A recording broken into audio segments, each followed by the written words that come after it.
Brother gonna rise with the sun. Step 2, get some good, some food in you. Step 3, think real hard about what you wanna be. Step 4, everybody just do your thing. Wake up, today's gonna be a good day. Wake up, today's gonna be a good day.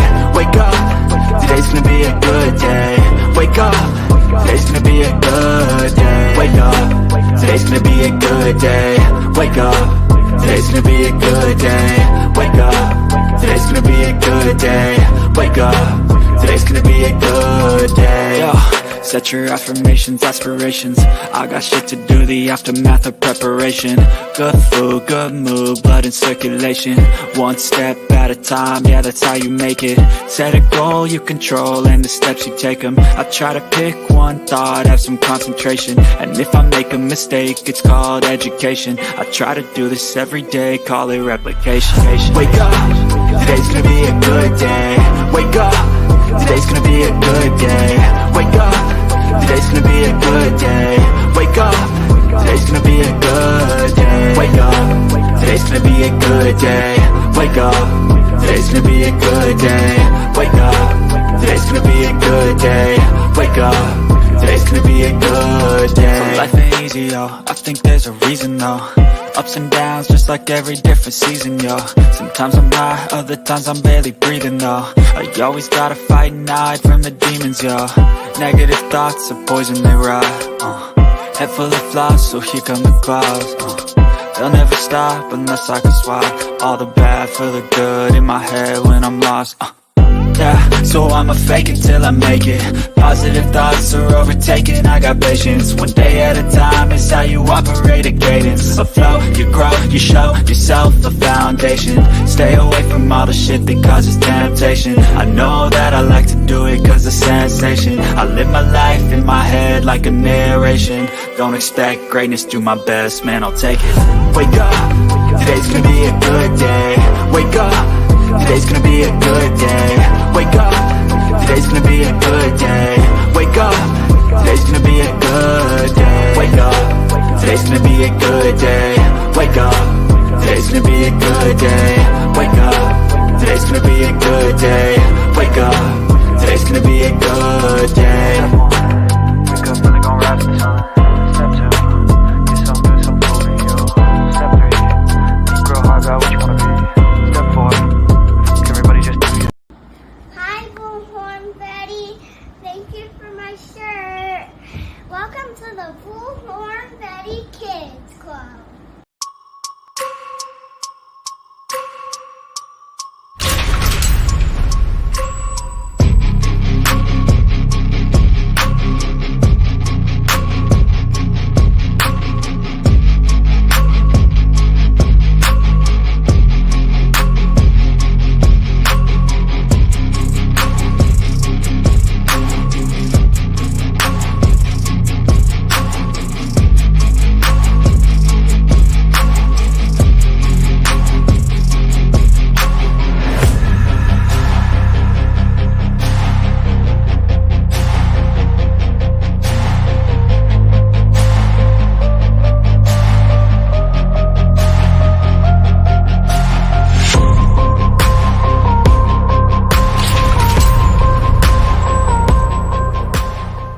She's been missing since February, and there are no articles. You guys want to hear something messed up? Summer Wills has been missing for quite some time, since February. She's a 13-year-old girl from Portland, Oregon, and literally there is nothing on her. I can't even find a stinking article. A friend of mine sent me this photo about this missing child out of Portland, Oregon, and when I went to do just the minimal research, there was nothing. I have to be honest, I was shocked. Literally not one article on this missing 13-year-old girl out of Portland, Oregon. So I am advocating right now for this beautiful 13-year-old girl out of Portland, Oregon that's been missing since February. I have no details on her case. I have no idea where specifically she disappeared, what happened to her.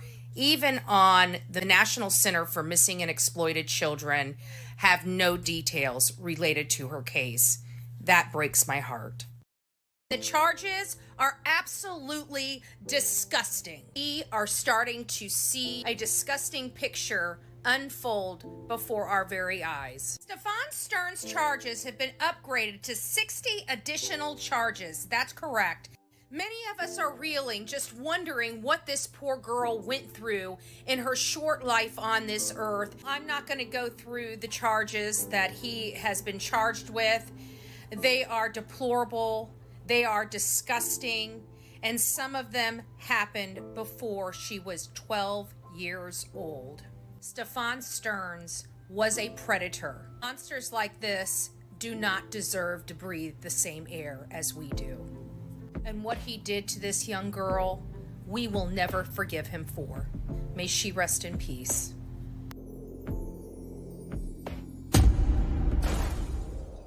From the East Coast to the West Coast, we are everywhere true crime is.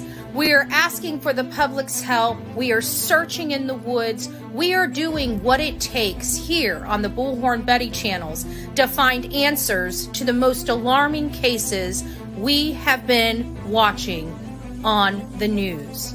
I can tell you personally that I have traveled this entire country seeking these answers and bringing that content right here to you here on the Bullhorn Betty channels and Bullhorn Betty Crime Stories. We are happy with the work that we've done. We've brought many answers to the public, and we have defied mainstream media in our pursuit of the truth in these cases. We will continue to work, we will continue to fight for these victims, and we will continue to tell their stories here on my channels. Welcome to the Bullhorn Betty brand of channels and the Coffee Club. Thank you for your love, thank you for your support, and more importantly, thank you for allowing me to bring these victims' stories to each and every one of you, advocating for each of these victims. God bless you, God bless America, and more importantly, God bless our victims.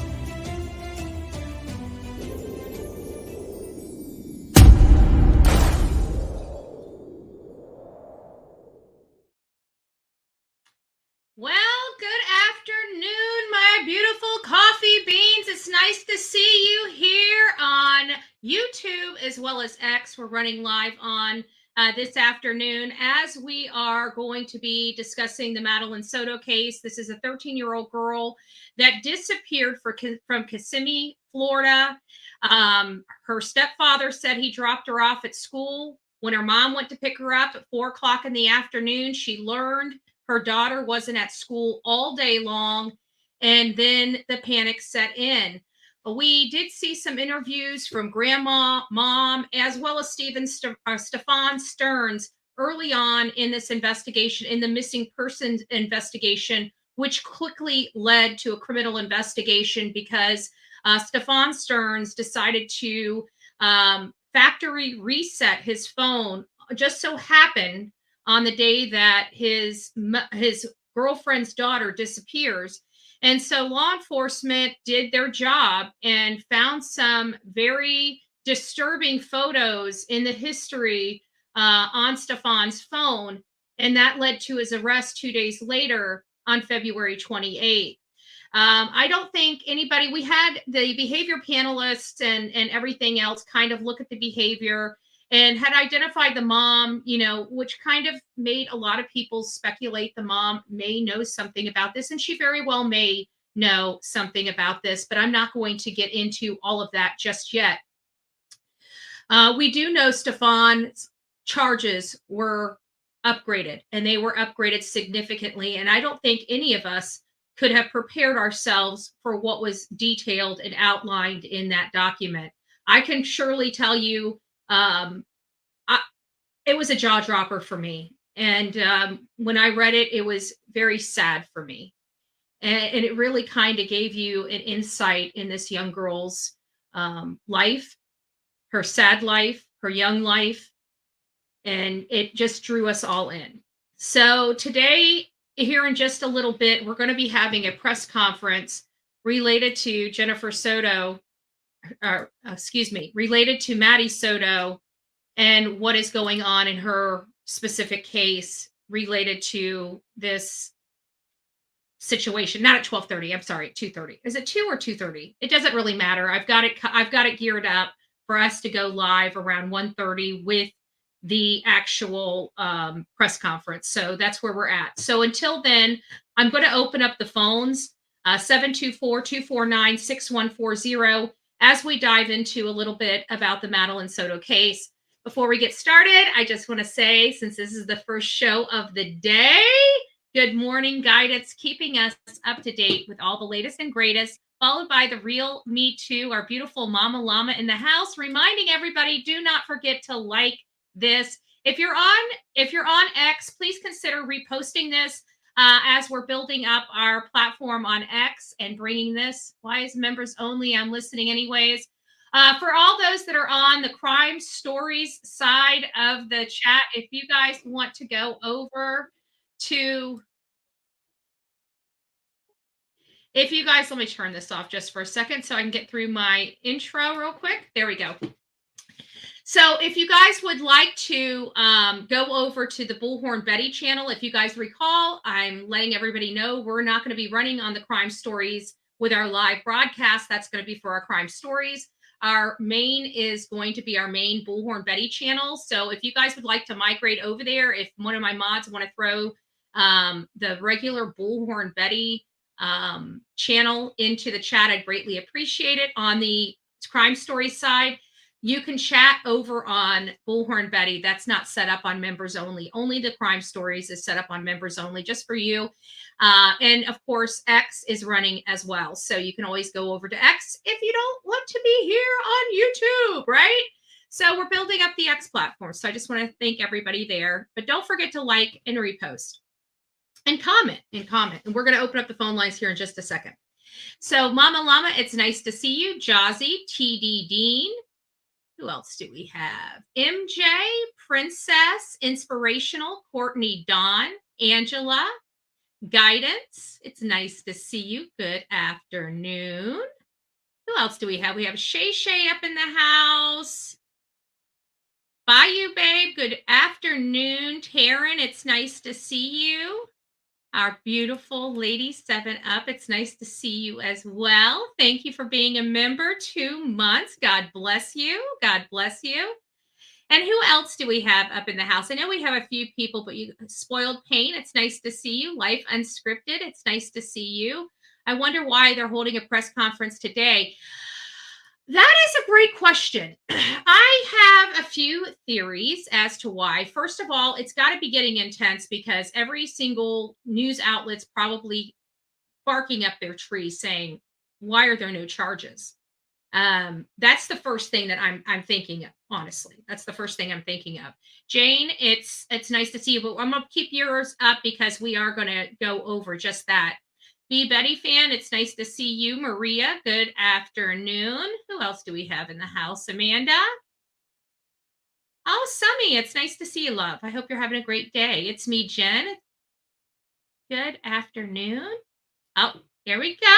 Thank you for all you do. Oh, thank you, Courtney Dawn. We love you too. Lori Lowe is up in the house.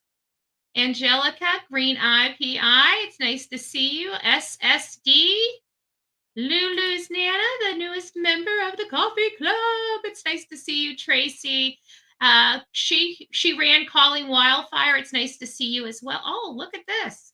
You guys are making my day. Thank you guys. Thank you guys. Teresa, it's nice to see you as well. So anybody else that I missed? Kay, it's nice to see you. Reggie, it's nice to see you as well. Be Betty fan. If I missed you, just a blanket good afternoon to everybody. And we're just here trying to wait. And honestly, we don't know what this press conference is about. Somebody had asked, they wonder why they're doing a press conference now. I'm wondering why they haven't done one sooner. Hey, Kelly, it's nice to see you. Karma's mama, it's nice to see you as well. There's several things that I think is going on. So here is what the information that I got was. Hold on just a second, and I will read it to you. And just basically, it was a media advisory, And it was the progress of the investigation for Madeline Soto. So it says progress of the investigation. Now, this is my theory. Just hear me out. They've got this man in jail for a significant amount of time. Okay, he's not getting a bond. He's sitting there. Once they charge this man with a crime, they have 180 days to bring this to trial. Okay, that is what we call a speedy trial. Okay, they're going, because of his other charges, they're not having to rush to the finish line to make an arrest in this matter because the person that they think is responsible is behind bars. So they're kind of slow walking, in my opinion, this, so they can put everything together. They have time to really research this. They're not in a rush. They do not have a statutes of limitations on crimes like this. You know, when you start having to charge somebody immediately, there could be some things that are left behind. And quite frankly, I want this case to be as strong as possible. But there's a limit to our patience, especially because a lot of people out there believe the mom is involved and want to know what is going on with the mom. And is the mom going to be charged? And if she's going to be charged, why hasn't she been charged already? So there's a lot of questions out there. Now, will they answer all these questions? I don't know. How much are they going to say goes to the integrity of this investigation? I don't know. What kind of questions are going to be asked by the media at this press conference? I don't know. I don't know. If I had a vehicle, I would be there. We would be in front of the Kissimmee Police Department or in their conference room setting up to go live right from there. But that's not the situation we have today. So I don't know, and I can't ask questions. A lot of my questions are going to be centered around who knew about this abuse. Who knew? And that's where the problem is. I mean, you know, it's very bothersome for me that even grandma knew that she couldn't sleep alone because she was fearful. Why didn't anybody ever explore her fear factor? You know what I'm saying? Like, why didn't anybody, if she's fearful, why didn't anybody say, what are you scared of? You know, young kids would say something like the boogeyman, right? Or something scary like the monster under my bed or the monster that comes into my room at night or something that would indicate something. Did anybody just dive in a little deeper as to why this young child was so I mean, like, if you're going to sleep, like my sister, my little sister, you know, she was basically raised as an only child because there's a significant age difference between me and my little sister. And there's a very close age difference between me and my older sister. So you can imagine that there's a significant age difference between my older sister and my younger sister as well. So my younger sister was raised as an only child. Okay. Well, let me tell you guys this, I'm pretty sure a lot of people know this, but when you're an only child, you get coddled a little more. Okay. I don't know what it is about parents with multiple kids. Maybe it's the lack of patience, right? And trying not to kill your children because they're fighting all the time, right? But when they're coddled, so you know, there is, like, even my little sister, when she comes to stay, like, she's grown. If she gets a chance to crawl in bed with my mom, she will, right? But it's not a fearful thing, right? It's not a fearful thing. It's just, you know, it's a nurturing thing. Like, she's ultra connected to my mother. You know, my mom cut the umbilical cords from that little one a little too late in life. Okay. You get my drift, but still, it's not from a place of fear. She's wanting to snuggle with my mom, not have my mom be her protector. So I don't understand why even the grandma knew that this child was sleeping with her mother out of fear. And nobody explored this fear aspect. So I am a little concerned. You know, is it willful ignorance? Is it blissfully unaware? You know, how did this all happen and nobody know anything? And when we see the interviews with her friends, honestly, I got to be honest with you. Even the girl that says I'm her best friend, none of them look like they knew a damn thing. And I can tell you, when I was younger, I told my friends a hell of a lot more than I told anybody else. So, it does make you wonder. Thank you, Lulu's Nana. It makes you kind of wonder a little bit. Did mom know? Did mom not know? We know mom had a little bit of mental illness. That's not her fault. The medications her doctor put her on is not her fault. Obviously, Stefan Stearns. Guys, listen, let's talk about Stefan's background a little bit. These are some of the things that we learned from people that came forward to discuss Stefan and their friendship with him in the past. We always talk about, even when it came down to Brian Koberger, we wanted to know, what crimes he committed in the past, all these other victims they had. How long has this been going on? How many other victims do we have here? And we may never know those answers, but we do know that there was a particular situation when Stefan Stearns was much, much younger. And he was staying with his friend at his friend's house. Now, I don't recall all the details intimately, so you're going to want to do your own research on this story yourself. But the nuts and bolts of it is Stefan Stern was hiding in their barn or garage or something with a camera in the middle of the night, trying to take photos of his friend's mother. And his father came out with a gun and caught him. Now, this, if true, I haven't talked to any of the people that told this story, so I'm not going to put the my seal of it's a true story, because I don't know. It's information that was on a show, so somebody was speaking. I heard them myself, so I can corroborate it was a real live person that made these statements.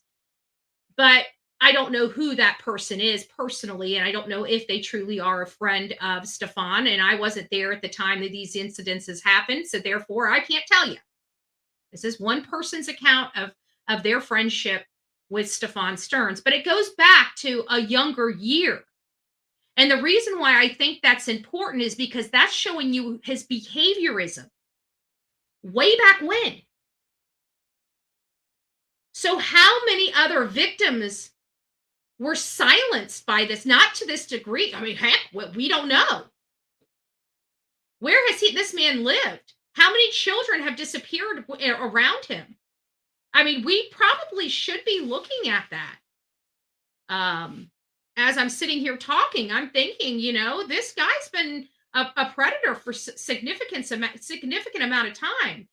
And his other girlfriends, did his other girlfriends have any type of children? Has law enforcement reached out to everybody that he's been known to associate with that has children?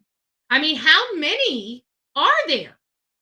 How many people have been over to his house? He has some types of claims of voyeurism, putting cameras in bathrooms and stuff when he was living with roommates. So we've got a lot of stuff here that needs to be unpacked. You see what I'm saying? So when we're talking about law enforcement, those are unrelated crimes, in my opinion, and should not be anything to prevent law enforcement from bringing charges of this abduction or whatever he did. I think at this point we can all safely assume, I hate assuming anything, you know why, but I think it's safe to say that whatever happened to Maddie most likely happened to her inside her home. I don't know how Stefan, I think this is where everybody starts thinking the mom might know more. And this is where I'm thinking she just didn't want to tell people something. And the something is much different, I think, in people's minds. My opinion, okay? This is not fact. This is Bullhorn Betty's opinion, okay? I'm just going to go through my reasoning. But I don't want people going on people's channels saying Bullhorn Betty said this is true. That's not what I'm saying. This is my opinion. This is what I truly think happened.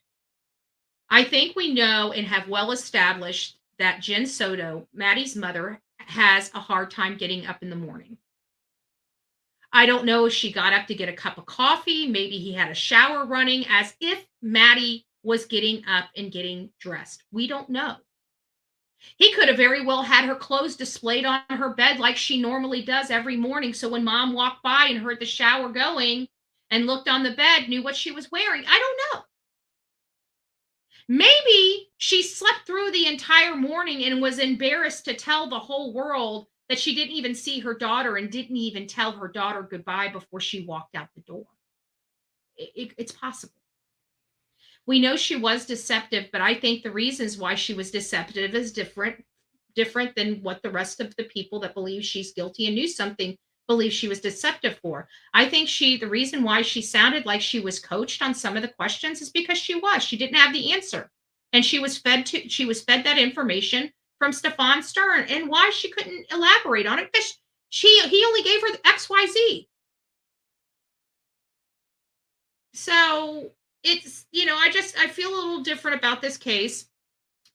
But when it comes, and only when it comes to Jennifer Soto and her knowledge of what happened, I really think the family may have known that this guy was an asshole. I mean, everybody, you got probably a girlfriend or a mom or a friend or a sister or an aunt that dates a guy that everybody just doesn't like, right? That's just an a-hole that nobody really likes. They don't get it. There's just something off about him. Maybe he hasn't even done anything. There's just something off. That could have been what everybody was feeling, but nobody knew what it, could pinpoint the offness.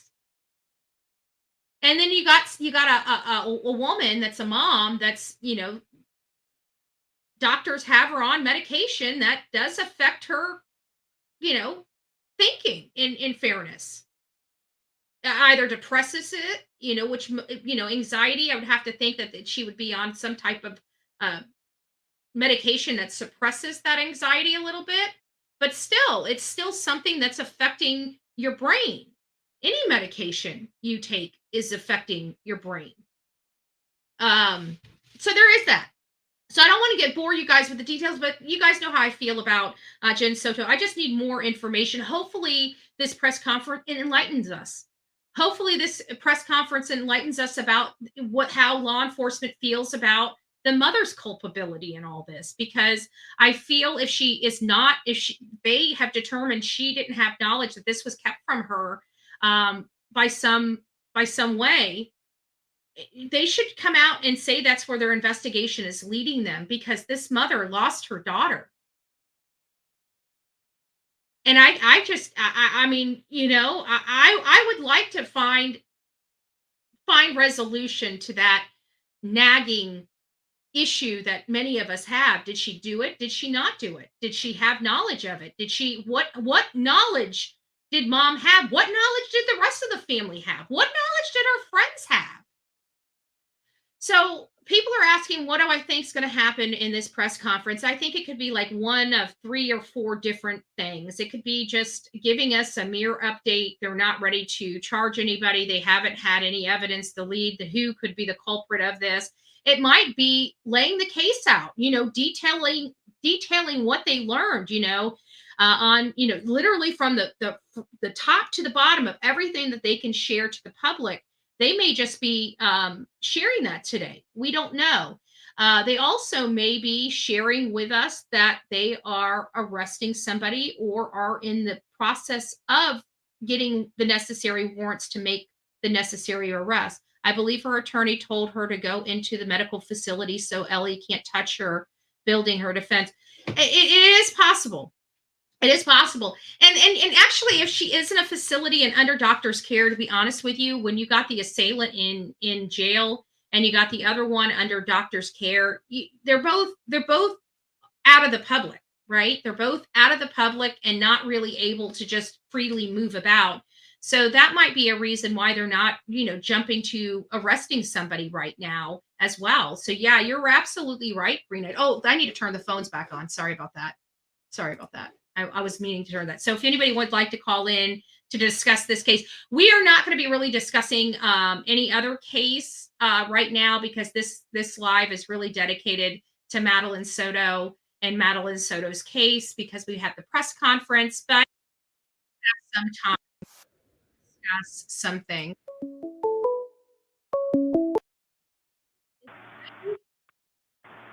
Hey, Miss Betty, how you doing, lovely? Oh, I'm doing well. I'm doing well. Hold on just a second. I want to make sure that can my audience hear the caller? I want to make sure. We always seem to have audio problems here lately. Well, that's fine if they don't hear me. That's fine. Okay, love. Go ahead. Hi. Hey, I've been wanting to talk to you for a while, baby. I absolutely adore you. Oh, thank you. I love what you do. I really do. I don't know. To me, you're an angel. Thank you. You really are, Betty. You help people that can't help themselves. And I live not too far from that baby Elijah. And that has absolutely killed me. Oh, I can imagine. Absolutely killed me. And the drop-off point where, I'm sorry, I'm going to be cussing a little bit. I can't help it, Betty. That's okay. That's why we love social media and state of mainstream media. Rip away, baby. I'm a mother of 4 girls that I've raised. I'm a mother to 2 sets of stepkids that I raised. I've got grandchildren, and I've got 2 great-grandchildren. Yeah, I'm getting old, Betty. I'm 63, honey. Oh, that's still young this day and age. No, I've had 2 heart attacks and 2 strokes, so no. My heart's giving out on me. Oh, well, bless you. But Elijah has broke my heart. The drop-off point of where that bitch and that bastard met for little Elijah is in my little place where I live. Mm. I have went out a couple of times.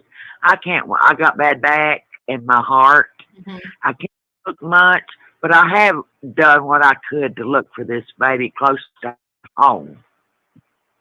Oh, yeah. And I no sign. But I'm just going to be honest with you. That blanket they found, anybody with common sense can tell a baby is not, 3-year-old is not going to carry a heavy blanket 4 miles. Yeah. That's just hoax. I'm sorry. That baby did not put that blanket and carry it no 4 miles. Mm-mm. But anybody with common sense should know that. And as far as little Maddie, I had one of him in my life. Mm-hmm. It started at 8. And I didn't say nothing because I was threatened. I had a baby brother. We were put in foster homes. He was born a diabetic. Mm-hmm. He was a diabetic. He was always sick. So I had to protect my baby brother. And when it first happened, he told me, he said, now I own you. You'll do as I say when I say. If you tell, they will take you from this home. Think what I can do to your brother. That terrified me. And kept you silent. That went on from the time I was 8 till I graduated high school. And that bastard even got married and still did it. And I wasn't the only. My foster parents raised over 100 children, Mm-hmm. foster care. Think how many girls I know for a fact 4 that he did. I know for a fact 4. Wow. Just monsters. Nothing was ever done. In his mom's eyes, he did no wrong. He did no wrong. I wonder what Stefan's family's saying about all this. I mean, they had to have known he had some weird proclivities when he was younger. There's no way they did not know. One of them guys, did you hear that one guy talking out? Now, I don't know which one it was. It was one of his buddies that he was friends with in high school. Mm-hmm. That friend told the mom what he found on his phone, and she paid him off to keep him quiet. If he'd opened his I blame him. Yes, I do. If he'd opened his damn mouth, Maddie might be alive. Mm-hmm.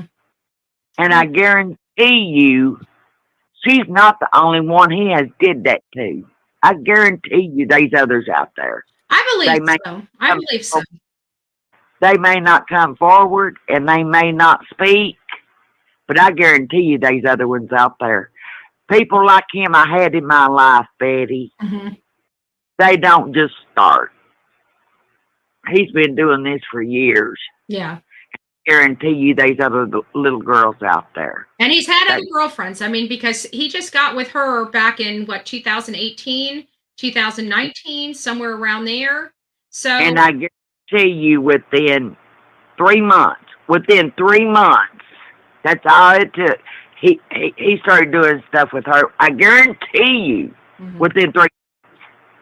Because I had him in, I had that devil in my life. You have no idea what that baby went through, but I do. Oh, God bless you. And I got no justice.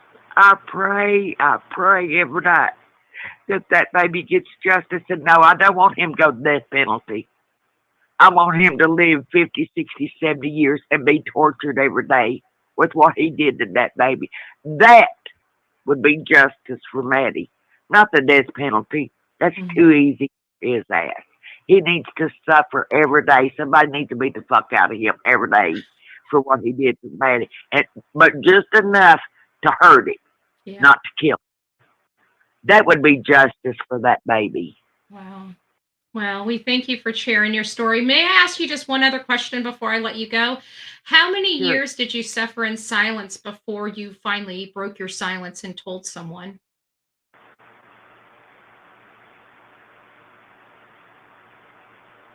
I think the first time I said anything about it was to the one that did it. My foster mom was dying. So I went to her bedside. And I did tell her I forgive her. I didn't forgive her for her. I gave her for me. To cut the badness. Mm-hmm. I just couldn't do it no more. And I was sitting downstairs smoking and that bastard come out there. Betty, you know what he said to me? I said, but I brought it up. I said, Bobby, you raped me when I was 8. Why did you do me like that? I said, I've had guilt all these years. You know what he said to me? He seriously said to me, well, I thought you wanted it. They're sick. They're sick. And are you fucking for real? I said, Bobby, I was 8. I didn't know what the fuck you did to me other than hurt me. But I did go visit my foster mother one time, and I had my babies with me. Mm-hmm. Well, Bobby wanted to take my 9-year-old, she was my oldest, Rebecca, to Dairy Queen, get her something to drink, a milkshake. You think I would put my baby in harm's way with the bastard like that? If you do, Betty, beat yourself up, baby. There is no way in hell I would have let her go anywhere with that bastard. Right. No in hell. I said, no, she can't go with you. He had the nerve, though. He thought that I would let my baby go with him. Mm-hmm. There was no way I would have did that, Betty. Because he would have did to my baby what he did to me, and it'd been my fault. I hear you. No way. Well, God bless you for everything you've been through. And, I hope, maybe, I don't know. I always say you take some of the sorrow and turn it in, volunteer, give back and help other people through the stuff that you overcome. You know what helps me, Betty? And I know other people want to call in, baby. But this first time I got to talk to you, and I watched you for about a year. I absolutely adore you. Thank you. And when you get on a rant and you start fussing, you tell them, Betty. You tell them, Betty. You have to. You tell them, baby. You got the horn. You tell them. But I adore you. I thank you for what you do. God bless you, sweetheart, for taking my call. And believe it or not, me talking about it today has helped me. I don't talk about it too much. It just hurts too bad because I still get bad. I'm 63 years old, honey. Yeah. I still get bad dreams about that sometimes. Yeah. I still get bad.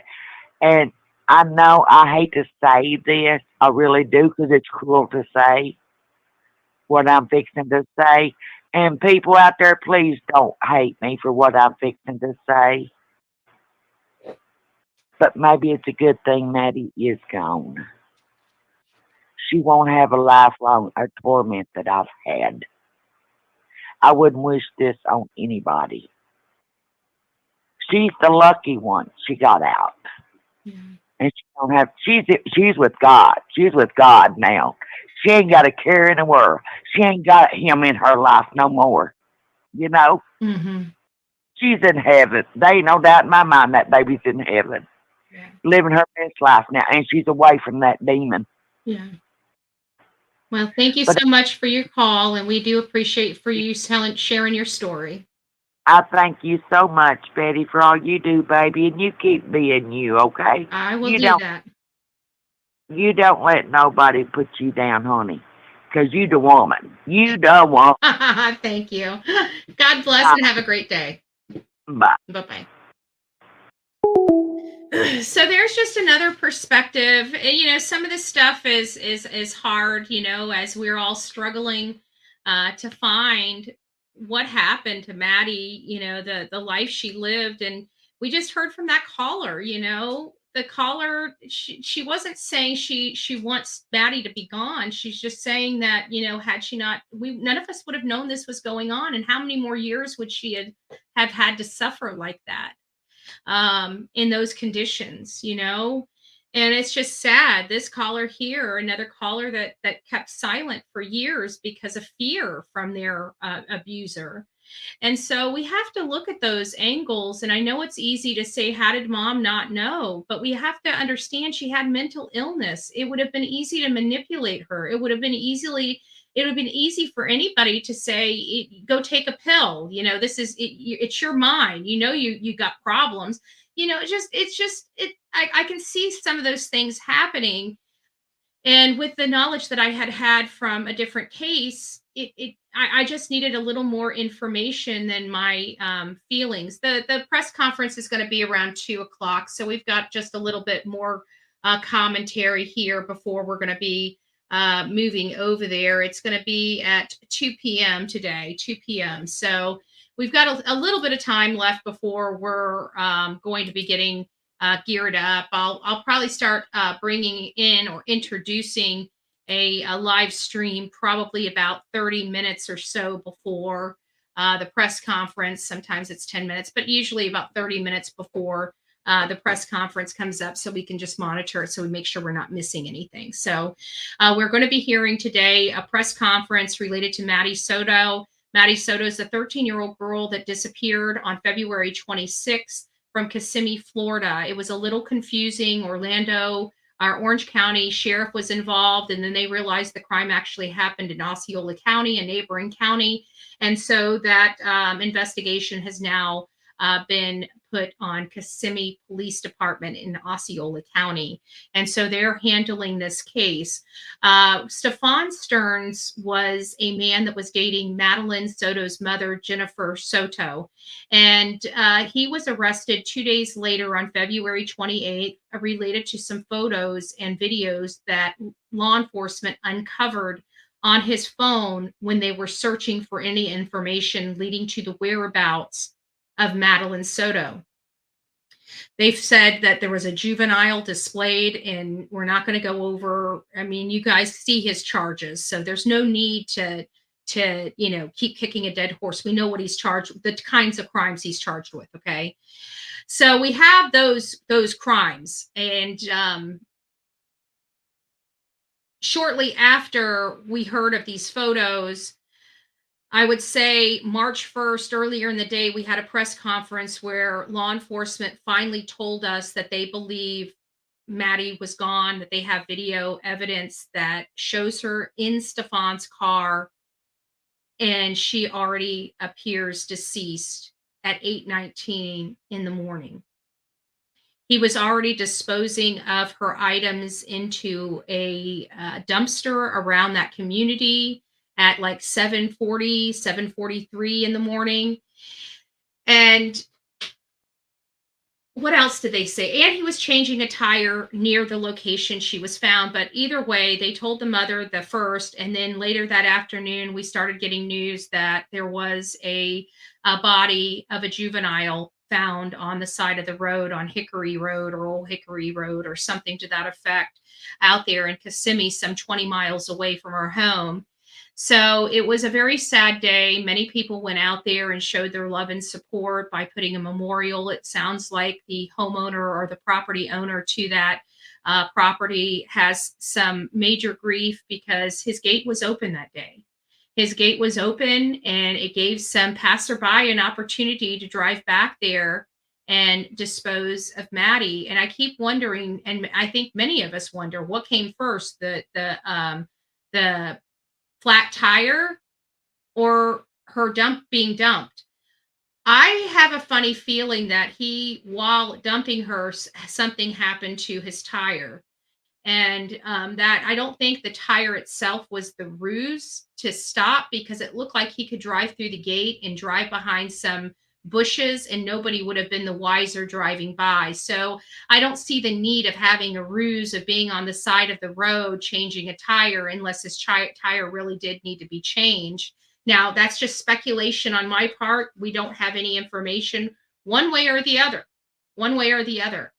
I'm going to go ahead and go over to the YouTube channel, or to our YouTube channel, and just go over some information as we were breaking this case and leading up to this press conference that we're going to have here in the next hour.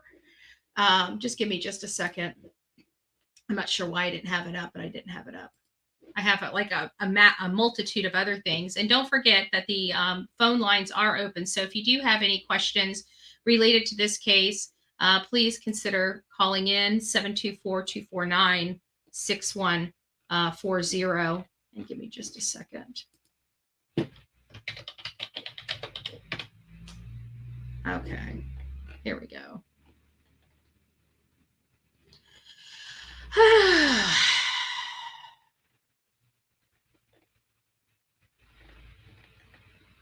And we see that one. How disturbed was he? Golly, that's awful. We'll go back to this one. There is a lot of issues going on. Hold on a second. Okay, I think this is the one. He's a boy that went missing in Tennessee. His mom has a message. This is one of the lives that we did. Hold on. Of the world. Then when mom went and picked her up at 4:30. Okay, this is kind of the breakdown of it. I'm just going to put this up. Crazy chicken lady. Crazy I'm becoming the crazy down the road. Crazy chicken lady. Oh, good Lord. I don't know if crazy chicken lady's here. She didn't want him first when they found this case. This is every sweet and sassy here. You may know about this case. You may not. There is Madeline Soto. There it is. I'm just going to bring this up real quick. And this will break down the beginning. This is what kind of when we were breaking the case. We found out that she passed away on March 1st when they found her body. She disappeared on February 26th. Apparently, her mom's boyfriend dropped her off at school. She didn't want him dropping her right off at the front of the school, so he took her down the road over to like a 4 or 6 lane highway and dropped her off at a church over there. And then when mom went and picked her up at 4:30 in the afternoon, she's not at school. She hadn't been to school. Mom still hasn't received notification that she wasn't in school. So she calls law enforcement. Law enforcement obviously couldn't meet her, and they ended up meeting her at the school. Actually, you know what, KI? I didn't even think about this, and I don't know why I didn't think about this. This might be the release of her autopsy too, guys. They may be going over the autopsy report and their findings. I didn't even think about that in something KI just put out at the DNA, and I'm thinking, wait a minute, we didn't get the autopsy. It might be the autopsy, guys. Oh, and by the way, Cool Gamer, thank you for being the newest member of this crazy crew we call the Coffee Club. God bless you. God bless you. Around 8 o'clock, right about the time she got her notification that her child wasn't in school, by the way. 8 o'clock notification that her child was not in school. Many people have been mixed on this channel. Just mixed, you know, whether mom knew, whether mom didn't know. We're seeing some things that we can at least honestly say, you know, factually, that there were red flags at minimum she was not paying attention to.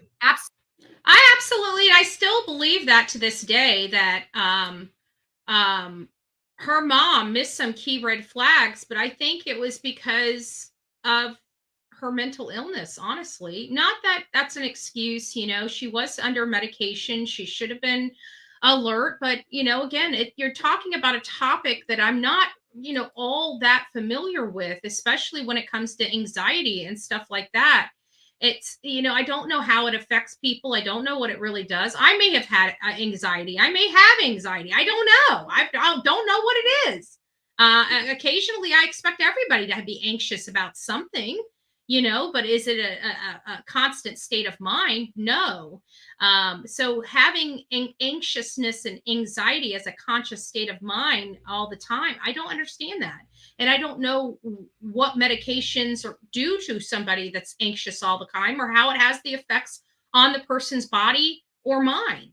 And I think that's where I'm a little confused in when it comes to this. But I truly believe she did miss a lot of key red flags. We know that she lost some friendships over her relationship with Stefan Stearns, because they also said, you know, he threatened to unalive himself. You know, that's a manipulator's way to control people. And he's been known to have done that. So why are they taking my child anywhere? Yeah, no way they're releasing autopsy stuff, especially for mine. Actually, that's not true. They have on these, because to be honest with you, it's going to be released anyways. It's going to be released through public records through the trial. It's when a case like this, sometimes the parents have some latitude on what they can release, but in a criminal investigation, there are statutes on what needs to be released. And what can be released to the public, so with or without the parent's permission, even if it's a minor, because this is a public interest case. So this kind of rises to a different heightened level. So there's other rules and stuff that go along with that. So I don't know if that's necessarily true, maybe in part, but we've seen it multiple times on this show, whether the parents wanted the, you know, the toxicology stuff released. They released the toxicology. Give me just a second. Let me go back to here.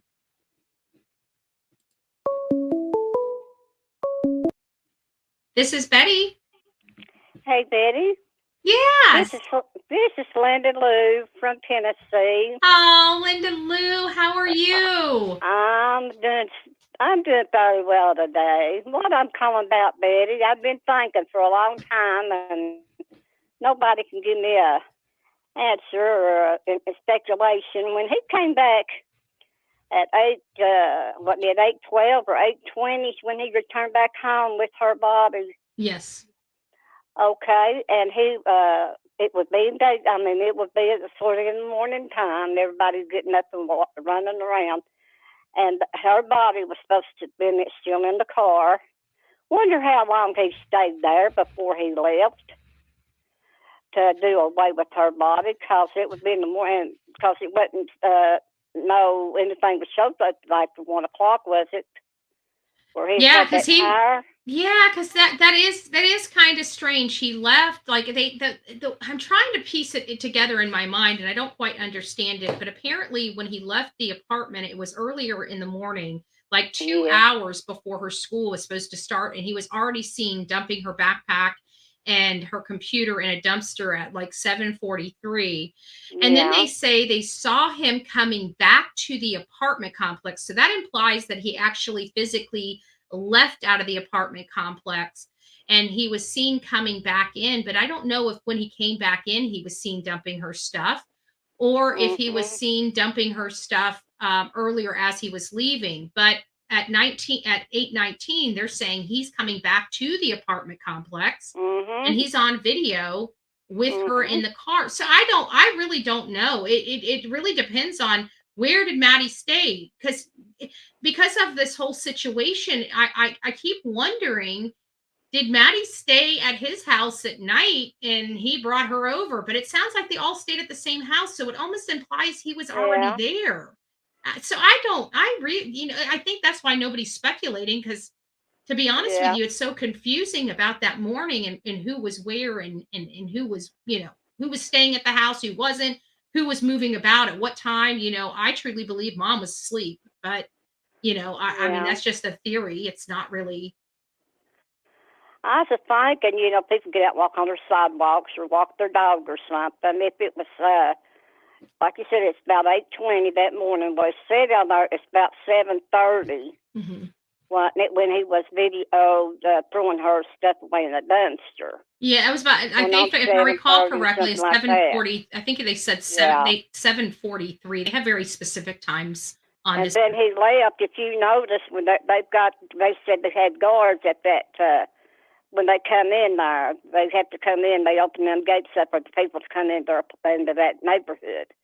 It's a Yeah, they gated have neighborhood, gates, but evidently. not a guard. It's my understanding they have a camera system. Hmm. But I sitting here, I mean, ever since it happened, they said come back about 18. I said, wonder how long he stayed at the home before he left to dispose of her body. Because people would have seen her laying in the back seat or in the front seat, go out walking their dog. Yeah, you would think that, but then you got to go back to Yeah, Savannah Soto, and her car sat in that parking lot behind that apartment complex for yeah, days before they even noticed two people were in the car. yeah. People just aren't as nosy as they once were. We don't have that. We don't have that neighbor. Like back when I was growing up and I was in this community, like everybody on my street, you just walk out and like everybody was having a conversation in the middle of the street talking to their neighbor. Yeah. Nowadays you could literally go to Mhm. 15 stores and not run into one person that you know. Mhm. Yeah. We just Well, don't I have that just sense of community like we once had. And maybe that's the problem. Maybe we need to get that sense of community back. Maybe we need to start throwing some block parties. Maybe we need to yeah. start meeting our neighbors. Maybe we need to start getting Mhm. out of our own basements. That's the truth. A lot of I'm 77-year-old and I've been pretty sick and I've been homebound. I just go to the doctor and back home. I don't Yeah. get out and go to the grocery store and nothing. So, but watch YouTube and watch you and Well, we Darlene appreciate some it. more and but that has always been wondering how in the world did he keep her in that car till after lunchtime with because we don't know when he really. I mean, nothing was said anything about when he left, Yeah. and he has a donut on the back of his car, Yeah. donut car. But I mean, I don't know. I mean, that was just wondering. And the mother would be at home and probably in bed at that time if she wasn't with him that morning. Right. And we don't 'Cause even there's know so what many her tales going schedule, around. what was mom's schedule. We have no idea what mom's schedule was that day. Nobody's ever talked to her about her Yeah. own schedule. Like we don't know if Well, she was getting up to go to work, what time she had to go to work. We know nothing. We literally know nothing about that morning. didn't they say that she worked at the reservation desk at Walt Disney? Yeah, I think so. She's a concierge, so that's what that is. Yeah. So she works at one of those desks at probably one of the, I don't know. Well, how would they do? They work night to take reservations all night through the night? I thought she might work where she'd go in them places down there and help stock the merchandise that people, kids buys and stuff, for souvenirs. Yeah. But he said that she was in there for reservations and stuff like that. But well, maybe we'll find out more at the presser today. I hope so. And I hope they pretty soon find that Riley up there too. I know. We need to bring Riley home. And little Sebastian. I said, here in Knoxville, I said, I don't know what's wrong with the TPI. Yeah, I'm going to be coming to dragged their Tennessee. We got feet. 5 cases in Tennessee right now. Yeah. 5 cases in Tennessee. Well, they found one girl that had been missing about 2 or 3 days ago in the woods. And she was in her teens. And they found her and took her to the hospital. I mean, as far as I know, everything's all right, but nobody knows the reason why she's up there missing. Because I didn't get no Amber Alert here in Knoxville about one missing. Just that Sebastian and Riley. But mostly in Sebastian. But that Sebastian case has got me baffled too. So, Yeah. Well, honey, I'll let you go. And it's been nice talking to you. And I'll be watching. All right, Linda Lou. You take care. We love you. Too, honey. Bye-bye. I love you too, honey. Bye-bye. Bye-bye. Aw. We love Linda Lou. Sweetheart, huh? 77 years old, and she's still got it in her. God bless you, Linda Lou. God bless you. And I hope you, now that I know that you're home, and I think I'm pretty sure you come to church with us on the weekends, which is one of the reasons why I do it, because I realize that we have a lot of people in our chat that are homebound. And, some people, we do so much stuff together that, why not church on Sunday? So I really did. It was people like Linda Lou that inspired me to do that. And people like me too, where I just don't have the time to go to a brick and mortar, but I want to have time for my higher power, my God, right? So if you guys don't know, we do church, not on this channel. We go to Countryside Christian Church every Sunday as a group, as the coffee club, and we worship together. So I always invite everybody who love to come out there. Please do. This is Betty. We do so much stuff together. Miss Betty? Yes, hello. Hi, my name is Eve, and I'm calling from Tennessee. Hi, Eve. How are you? I'm great. I so appreciate you. I wanted to let you know that I just don't feel like we're going to get any truth until Jen tells us the truth. I feel like, we're never going to solve anything until we get the truth from her. And basically, I blame her because obviously she's not told the truth. And I feel like for Madeline, it's just so sad. Because think of us with normal childhood playing tag. She had a terrible time with this man chasing her and her mom constantly setting her up for failure. She was avoiding this her whole entire life. There was nowhere for her to hide. Yeah. You Yeah, know, it is. This it's whole just, situation is very, very, very unfortunate, and it was all preventable. It was every bit of this is preventable. I think even with Stefan Stern's behaviors younger, he could have been stopped back then before it ever got here. And Jen, I just don't know how to take it me personally, but I don't want to, I don't want to attack anybody for their personal views, because honestly, I don't know if she had something to do with it. She needs to be held accountable for that. It's just really correct. sad. But just if you go a little deeper, Mm-hmm. let's think about how he's enabling Jen to sleep. And he's enabling so much of her behavior. So I really feel it all goes back to him. I don't know. He's enabling her to sleep. He's picking her up. He's like, yes, Jen, you work so hard. Just go back to sleep. But that's part of that's part of the predatory behavior. Right. That really is. That's part of the predatory behavior. That's part of the grooming, the part of the trust factor, the part of you don't have to worry about it. I got it. Right. Right. Right. Yeah, it's such a terrible game. Mm-hmm. It's such a terrible game. And I think Madeline, she did well in school. She really that girl, she was a survivor. Yeah. And suffered in silence. I mean, terrible. well, some people say, I Absolutely. say suffered in silence. Some people think that she told, but either way, even at school, she was around her friends and her friends didn't know. She's having to put on a fake smile for her friends, And just Right, right. the whole thing's just, it's awful. It's just awful. Yes, absolutely. I just sit and think about it, and I think about, try to put myself in her place, and I'm like, oh, that girl, how strong. I don't know. I don't know how I would have survived something like that, and it just breaks my heart, but I really can't wait to hear what they have to say. Me So we have a few either. more I'm ready for clues, something. and I'm listening, darling. Oh, thank you and God bless. You keep on keeping on. All I right, love honey. you very much, Miss Thanks. Betty. Bye-bye. Take care. So there we have it. Just more, a lot of people, again, mixed feelings. It's hard. We just want some, I think we want some finality. You know what I'm saying? Like we want some finality about the mom because we have such mixed emotions and such mixed feelings when it comes to the mom. I'm hoping that we learn something that we didn't know today. I'm hoping that we learn that if they haven't charged somebody yet, that charges are forthcoming. Like they're going to be making charges or making arrests soon. In this case, those are things that I'm really eager to hear. I'm really eager to hear. Well, I'm not eager to hear it, but I'd like to know what happened to Maddie. What her condition is, how things happened the way they did. Was it, how um, how she came about to being on the side of the road where she was. I'd like to know that. I hope that they clarify some information on that.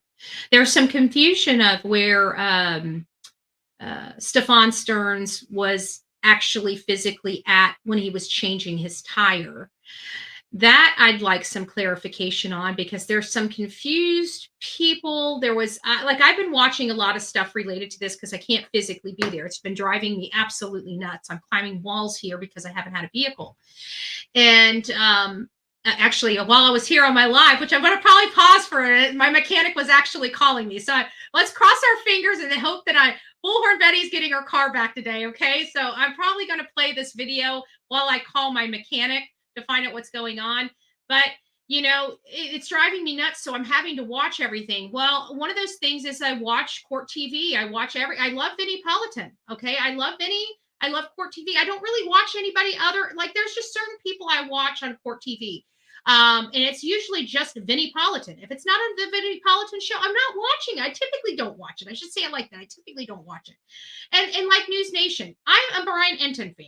Right. I'm absolutely 100% a Brian Enton fan. It's because I know the man. When we were out there in front of Gabby Utito, we were practically living in the front of these people's houses, right? I mean, we saw each other every single day. Hold on just a second. This is Betty. Hello, Betty. This is Drew. Oh, hey, Drew. How are you, my love? We haven't heard from you in a little minute. I'm all right. I'm doing good. Thank you, Jesus. How are you doing, Betty? Hey, I'm living the dream. Some days, some nights not. Right? Yes.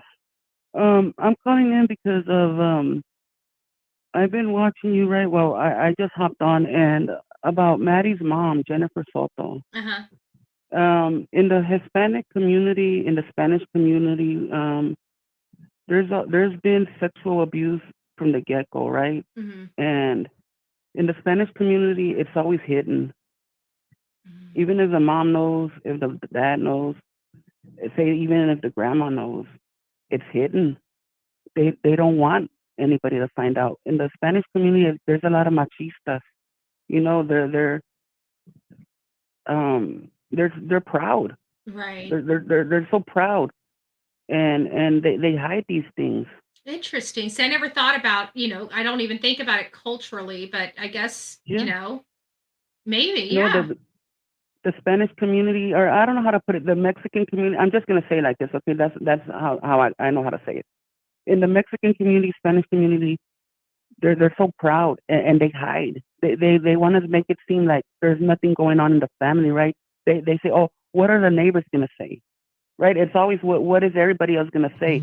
It's never what the child is going through or what the family is going through. No, what are the neighbors gonna say? We Right. gotta we gotta keep up our image, you know, and they hide it. They hide the abuse, and they get threatened, you know. Let me put it this way: we get threatened, okay? Right. Like I'm not gonna sugarcoat it. We get threatened. No, they're gonna take the children away. They're gonna take you away. They're gonna take you away from mom. You know, they're gonna Mhm. do all of that. That's where the threats come in, Yeah. Gotcha. and that's wrong. That's wrong. And I believe Jennifer Soto knew about it, about Maddie getting abused. Yeah. She knew about it. A lot You of know, she people, a wants to lot of play. people Uh-huh. agree with you, Drew. I'm telling you, this has been one of those things where, I just have a strong feeling, but my audience, just like you, has a very Uh-huh. much different viewpoint than I do. And they're very strong in their belief that they believe Jen knew, period. She knew, and the fact, how do we know? Because when she did not cry for Maddie, Betty, her eyes were not puffy, her eyes were not red. She did not cry in a week, a day. We have more emotions for Maddie than she does. Right. I cried Hmm. with everything that's happening because we're human. We have emotions, and if we have Jesus Christ in us, we're gonna be emotional Right. because we have our Senor, right, Jesus Christ, and we're gonna be emotional. We're gonna feel what God feels as far as emotions. Now, when it was his turn, she was there comforting him. You could see she was emotional. You saw the emotions in her face Yeah. for Stephen. Now, I believe that they're involved in a deep, deep child trafficking ring. And I believe that Jennifer Soto is involved also in the child trafficking ring. She wants Gotcha. to play stupid. She's not stupid. There's nothing stupid about that woman. Right. Nothing. There's nothing stupid about her mom either. About anybody in that family, they know what's going on. Yeah, they And seem like they're they got their heads on. I mean, it's effed up as the situation is, but it seems like I was going to say heads on straight, but yeah, that's. But they seem smart. That's what I meant. they do. They do. And her mom also, you know, they're just playing a role. Hmm. And if Jennifer Soto's involved and Stephen is involved in a deep child trafficking ring, the mom is gonna know also. Jennifer Soto's mom is Hmm. gonna know, and I believe Maddie had told people before, but they didn't care. Now Yeah. they want to talk when Maddie's gone. Oh, my poor Maddie, this, my poor Maddie, that. No, where was poor Maddie when she was alive? Right. Where were these emotions for Maddie? Now they want to speak up when Maddie's gone. It's too late. Yeah. Now they want to show the emotions. And Now they want to say, I uh huh. also heard that the like with the vigil. I don't know if this is true or not, but I heard that nobody from her family went. And I could be wrong. I could be wrong. I Okay. didn't look into it, but I heard rumors that nobody in her family went to her vigil. Do you No, know if y that's por true? I've heard it also. They haven't gone. Yeah. They didn't go. And why didn't they go? Because they didn't have that emotional connection with Maddie. Mm. We strangers go, right? You go to different places, different states, right? And look for these children also. We go like people go to the vigils, Mhm. even if you don't know the child or the woman or the man. You go attend the vigil. Mhm. That's the Yeah. and they didn't. Why? Yeah. Why? Well, Drew, I Um. appreciate you Uh-huh. calling in. Thank you so much, Love Bug. It's nice to hear your voice. I hope everything is going well for you in Texas, and Thank you. God bless you. Thank you, Betty.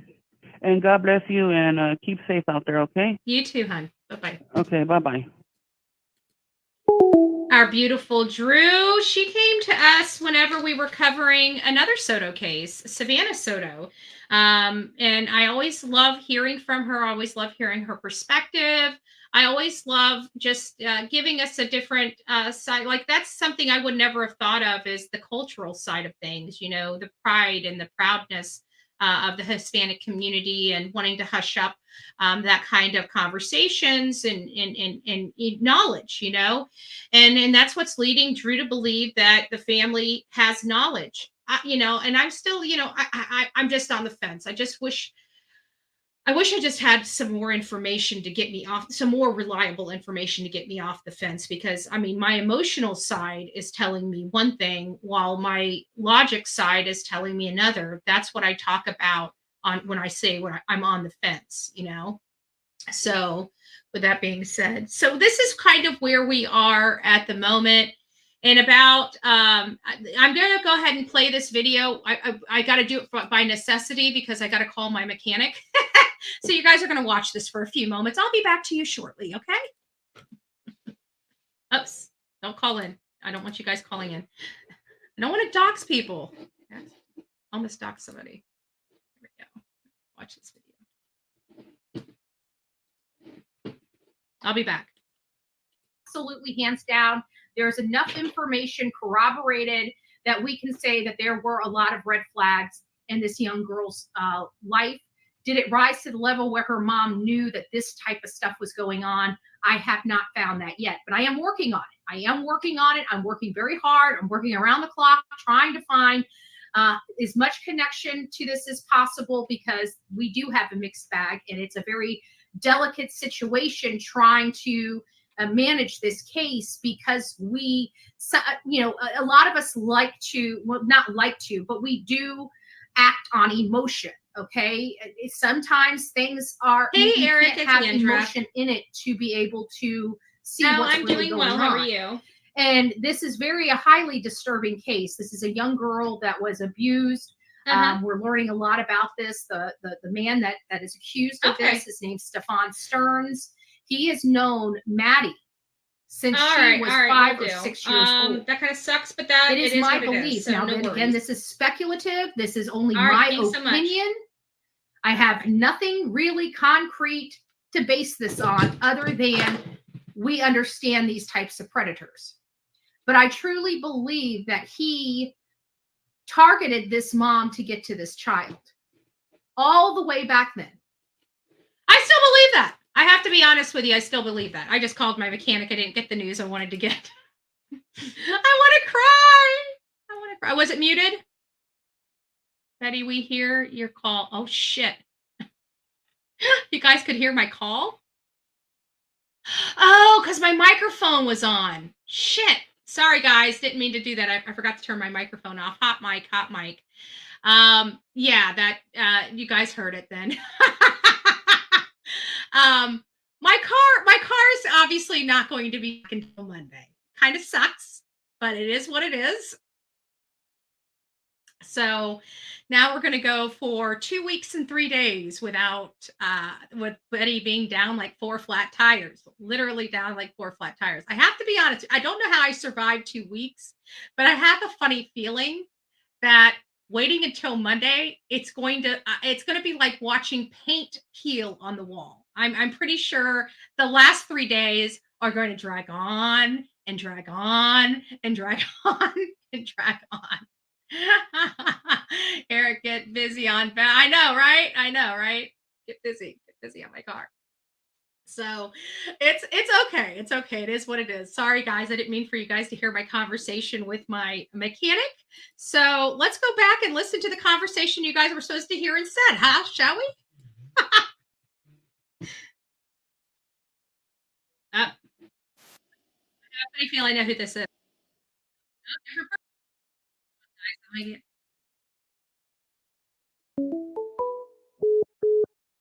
This is Betty. Oh, Mama Bullhorn, you might want. There was 2 people calling in at the same time. I answered one, they didn't answer, and then they hung up. And then Mama Bullhorn was there, and then she hung up. There's Mama Bullhorn. Yes, Mother Bullhorn. Hey. So everybody heard my conversation with my. I know. I couldn't figure it out, and then I realized you were talking to your mechanic. He was telling me he just got off the phone with the person for my ABS module, and they said it won't be there until Monday. So he says, I just thought I'd let you know you're definitely not getting your car back. I'm like, damn. Oh, well, you're welcome to my. I just hung up on my mom. This is Betty. Hey, Betty, it's Green Eyed PI. Green Eye, I hung up on my mom for you. No, I didn't. You hung up on me. I am all over the place. I am so sorry. Mama, you're going to have to wait. Hi, Green Eye PI. How are you doing today? Hey, love. I'm so sorry about your car. I know it sucks, but you know what? I survived, right? Who could survive sitting at home for 2 solid weeks? I did. I know, right? So, I had said about the attorney, since Jen had lawyered up, the attorney, since she's on medication, probably told her to go into the medical facility so the cops can't touch her because until she gets out. Mm-hmm. I'm thinking that even if they had a warrant for her, the attorney can recall that warrant. And I know you know what I'm talking about. Well, you got to remember, like Alec Murdaugh, he tried to play that same thing, and they went and took that warrant straight to the medical facility and arrested him. So they can still go into the facilities, but yeah, it does. They do use the facility sometimes to shield their clients. Yeah. I think he's using that just, to build a defense, even though she has been diagnosed and does have medicine. But I do believe that Jen was very jealous of Madeline. Yeah. And some of the people here have indicated that as well. They also have indicated that they believe that Maddie had told her mom and her mom didn't believe her. Yes. And which would make the jealousy even more so, because it seems like if he was babysitting her, of course, they would get closer. Mm-hmm. And they were on and off, back and forth. He lived there. He didn't. He had a room there. Like, what boyfriend do you have has his own room? That's weird. I'm divorced and I haven't changed my husband's room yet. I put a lot of clothes on the bed so he can't come back, but the room's still the same. I haven't quite gone in there yet I know it's not the same. But I mean, isn't that weird that, Yeah, I do. I get your gist. Yes. Yeah. So when she takes her medicine, at 3 a.m, she's dead asleep and he's in there creeping. My main thing is when she's at work at night, she's a concierge or whatever. She's had this job for a long, long time. She was acting kind of like, kind of dumb, like she's slow, but you can't have that type of job and be that way, or they wouldn't have hired her. She's not dumb. Yeah, no, she doesn't. I don't think they're dumb. I think for whatever reason, I think her slow response is related to her medication, though. I don't know why, because I think it's because my cousin is that way. But how could she work? How could she talk and represent somebody and speak properly and represent saying, hi, welcome to Disney, da-da-da. You can't go there and go, hi, welcome. I disagree with that. I don't know if you've been to Disney before, but I've been through there a few times and I've had some snoozers. I've never been, but I don't think it should be like if you're in concierge or making reservations that you're talking to Goofy. Yeah, they are half dead. I don't know how she was, what her mentality was, at work, what her demeanor was at work. I mean, but people work with mental illness all the time, but again, I don't know. I just don't. I know that I have a mixed group here. Some people believe she was involved. Some people don't believe she was involved, but believe she knew. Some people believe that she just didn't do anything about it. And some people believe that she had no knowledge of it. I mean, we've got literally, this has probably been the most divided chat I've had in a really long time. Yeah, and she always needed a man. She went from man to man to man to man. Yeah. And one more thing, and then I'm going to let you go, because this is my first time ever calling in, and I think you're fabulous. Well, thank you. because I love it when you say it like you mean it, you know. And the grandmother, when she said, well, you know, he came and I don't know why. The reason, you know, how she said that. Yeah. But you know, that was the translation portion of it, you know, because I don't speak I can't speak Spanish. So that was it sounded weird when the AI broke down what she was saying. So I don't know how she actually said it. That makes But sense. what was she meaning, Betty? Was she meaning I don't know why he was bringing her It could have over? been there, or it could, because even Plunder said that she doesn't know if some of the words got lost in translation. So it could have just been the AI program. I have to the only way I'm going to be able to understand that is to have Olivia's mom listen to it and decipher it for me in the way that it's supposed to be. Okay. Yeah, because All right, Olivia's well, mom's Spanish speaking, and I trust, and not only that, but her mom, she's always seems to be spot on everything. Like every time Olivia and I have a problem, we don't know which way to go. We're like, Mom. Right. Help. Yeah. Yeah. Well, I appreciate you taking my call, and I'll continue to listen. All And I right. can't wait for the press conference. Yeah, the press conference is coming up. I'm going to turn the phones off. I'm going to call my mom back because I hung up on her. Yes, do not do that. I'm sorry, Mom. I'm sorry. All right, Green Eyed Okay, PI, thanks, you take Betty. care. Okay, bye-bye. Bye-bye. All right, give me just a second. Let me call Mama Bullhorn back before she kills me. Oops.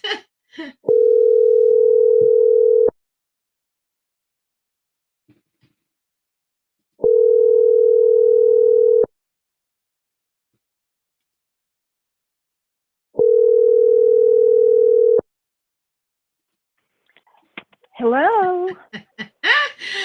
I'm very, very sorry, Mom. I did not mean to hang up on you. I just wanted to make sure you heard that from me. But once I hung up on you, I was already on another call. So Oh, that's okay. I went to the kitchen to fix something to eat. I just got back from the dermatologist. okay, well, let's get it because I'm cutting it on time. I've got to start getting to my get my live brought up. So this is going to be my last call. But I wanted to make sure I got a chance to speak to you. Well, I still have the same opinion. The mom had to have known something. Mm-hmm. She had to have been, you know, whether she knew for sure, she had to have had suspicions. Yeah, that's what a lot of people are saying. I'm still kind of, I'm not quite there yet. I got to have more info. I really do. And hopefully we'll get some more info today. So what do you think they're going to be talking about on today's presser? Probably continued charges on him and possible investigation of her.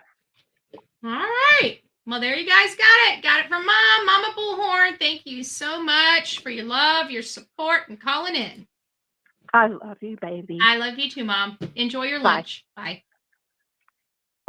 She did say she was going to the kitchen, so she can't kill me for saying enjoy your lunch. She told me she was stuffing her face as she was stuffing her face. All right, so now we are going to go over, why did I put a period there? I do not know. Give me just a second. Live press conference. There we go. There we go. Okay, now that we're good. Okay. Add. Cancel. Save. All right, I'm learning this stuff. There we go. We're going to the live press conference. Live press conference. Press conference is going to be going live in about a half hour. And if you know anything about live press conferences, they never start on time. So I will be very surprised if this starts on time. I'm going to actually mute my microphone. And I'm going to turn the other one on because we've got a half hour. And then it's probably going to be another half hour before that's over with. So everybody, if you need to get your drinks, if you need to get a snack, now would be a great time to do that before the press conference comes on and comes live, now would be a great time for us to be getting those things. I'll be right back. Not like to, but we do act on emotion. Okay. Sometimes things are, you can't have emotion in it to be able to see what's really going on. And this is a highly disturbing case. This is a young girl that was abused. We're learning a lot about this. The man that is accused of this, his name's Stefan Stearns. He has known Maddie since she was 5 or 6 years old. It is my belief. Now, then again, this is speculative. This is only my opinion. I have nothing really concrete to base this on other than we understand these types of predators. But I truly believe that he targeted this mom to get to this child all the way back then. I really do. I believe the mom had self-esteem issues. Again, just my opinion. I know sometimes my opinion offends people, but it's my opinion to have. In my opinion, I feel like he used her mental health against her at times to dismiss or make her second guess her own maybe parental instinct. I truly do believe he did that because he's a master manipulator. He's a predator. So he's conniving, he's cunning, there has been and he's no manipulative. evidence, nothing. So us put forth thinking by that he is not investigators manipulating the crap out of present this time. mother, that he's not grooming her as much as he's grooming this girl, you guys are wrong.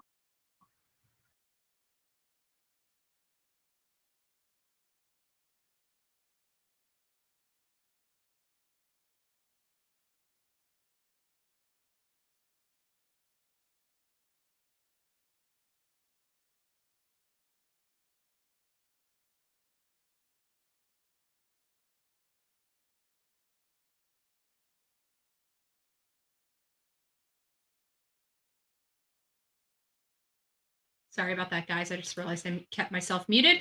There we go, guys. So we've got the press conference geared up here. We'll be streaming it. This is WFLA. We're not going to be doing Hey JB's commentary. Hey JB has his own commentary and everything like that. So I'm going to be looking for a local news station if possible. But for the time being, we can watch what is going on. This is when Stefan Stearns was arrested.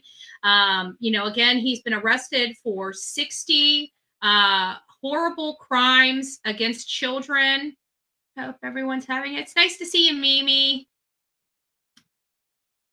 Yes, we're all having a great day so far. 3:57 PB&J. It's nice to see you all coming in here. We're going to be getting started with the live press conference of Madeline Soto. I'm interested in finding out what they're going to be talking about today. Are they going to be giving us autopsy results? Are they going to be giving us more information as to what happened to Maddie Soto? We don't know. We're sitting here waiting. One thing we do know is that this child went missing on the 26th. Her mom's boyfriend was arrested on the 28th. Her body was found on the 1st. And here it is, the 21st, some 20 days later, and we still have no arrests in her case. That's what I do know. And that for me is very uncomfortable. But I try to sit here and be reasonable and say, we know the law. We know they have speedy trial laws, and statutes. Is this something where they know he's behind bars, know her mother's in a medical facility, and they just don't have to rush the gun? They don't have to rush this to court because they've got the people, secured, if you will, But the 20 days is what is bothering me. But 20 days, we should have a good, not all of the forensics. That's not going to happen.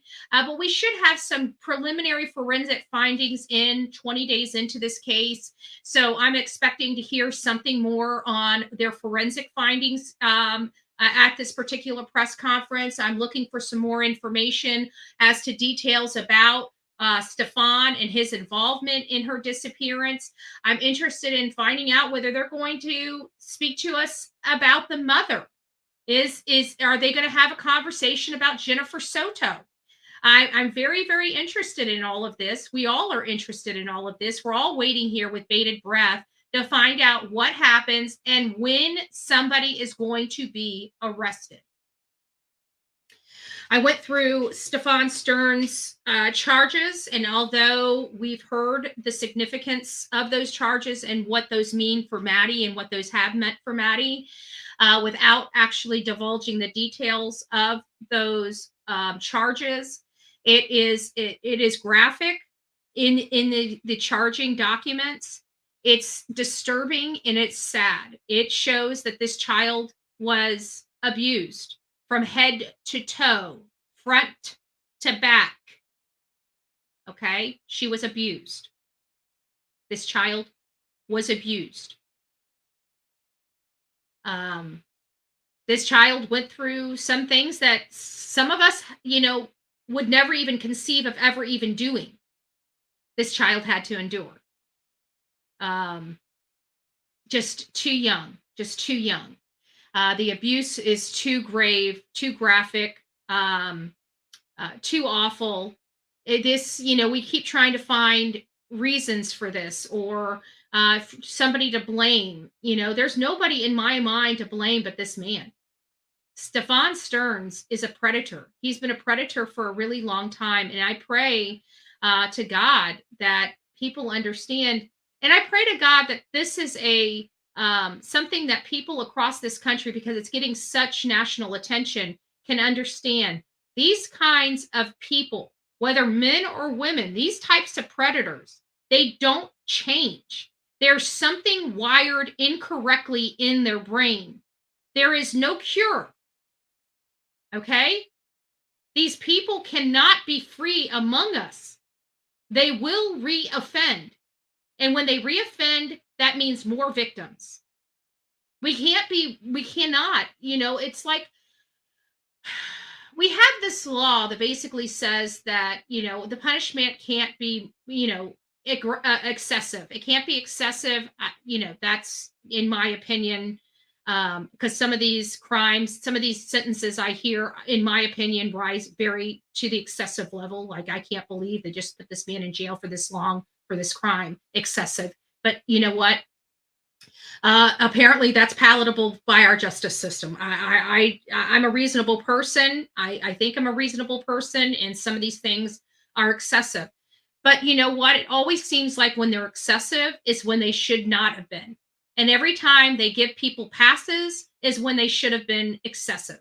I don't understand it. It's like the whole thing with the Child Protective Services. It's like the crappy parents get to keep their kids while the semi-crappy parents can't ever even talk to their kids again. And it's like, really?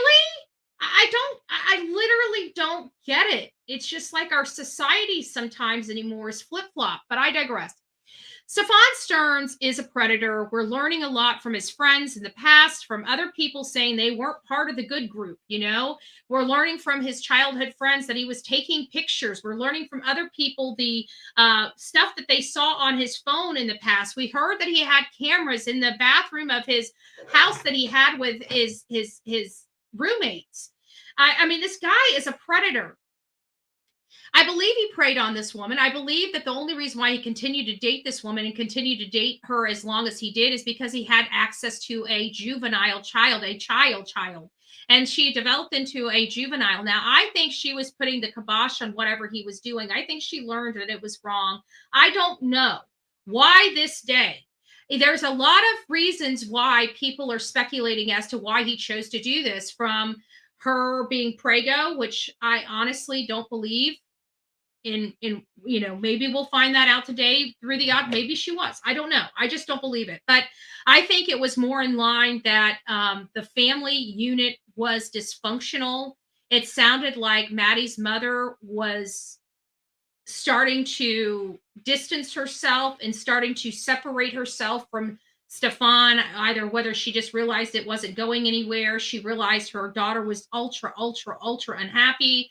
What it seems to be, And it seems like he would no longer have access to this child after everything he did. And he probably knew it would only be a matter of time before Maddie opened up to somebody to disclose the abuse he was providing her, or giving to her, assaulting her. You know what I'm saying. So I'm wondering if that might have been it, because we're hearing back and forth that they were splitting up. They weren't splitting up. They were back again, on again, off again. And could this be a situation where he knew it was only going to be a matter of time before Maddie started talking? Or did the night before she tell him? And I'm still curious. When did Maddie see her? And when this was Stefan in that house that night? That's what I want to know. Was he in that house at night? And where was Maddie that night? Was she in her room, or was she sleeping with her mother? Those are the things that I want to know. Those are the things that haven't been answered. Those are the things I don't know whether they will be answered. But those are definitely the questions that I have. Let's go through. If you have some questions, now would be a great time for you guys to throw those questions into the chat. Right now, we have about 275 people across our platforms.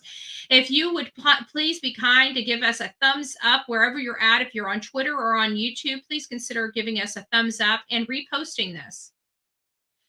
We'll be getting started here on the press conference in about 12 minutes. But like I said, typically these press conferences very rarely start on time. And I don't anticipate this being one that starts exactly on time. So let's go over here. We'll start listening to this. There we go.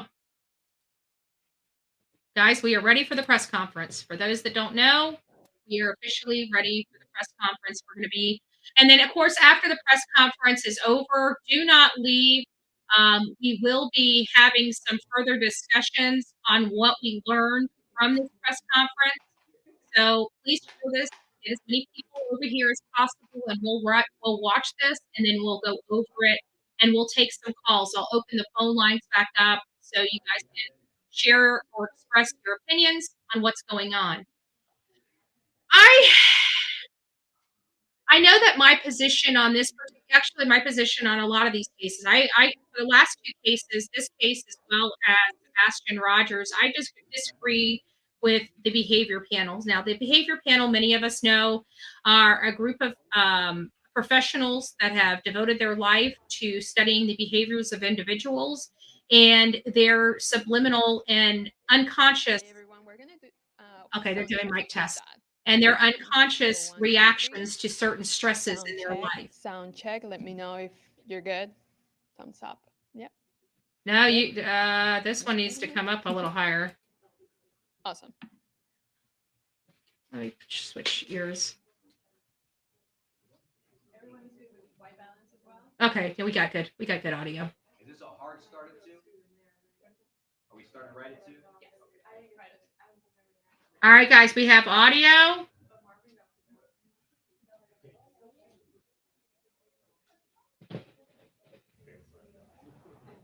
They should be starting in about 10 minutes. And just to let you guys know, I was planning on going to Tennessee when I got the car back tomorrow. I'm going to be the whole weekend without a vehicle. So I don't know what I'm going to do starting next week. We may end up going out here to Kissimmee if need be and covering this case, or we may still, if Riley's strain still has not been found, we may decide to go ahead and consider going to that area to aid in those search efforts. So it's still undecided where we are as a channel, where we're going to go. But there's a lot of stuff going on right now, so we're going to be out in the field shortly.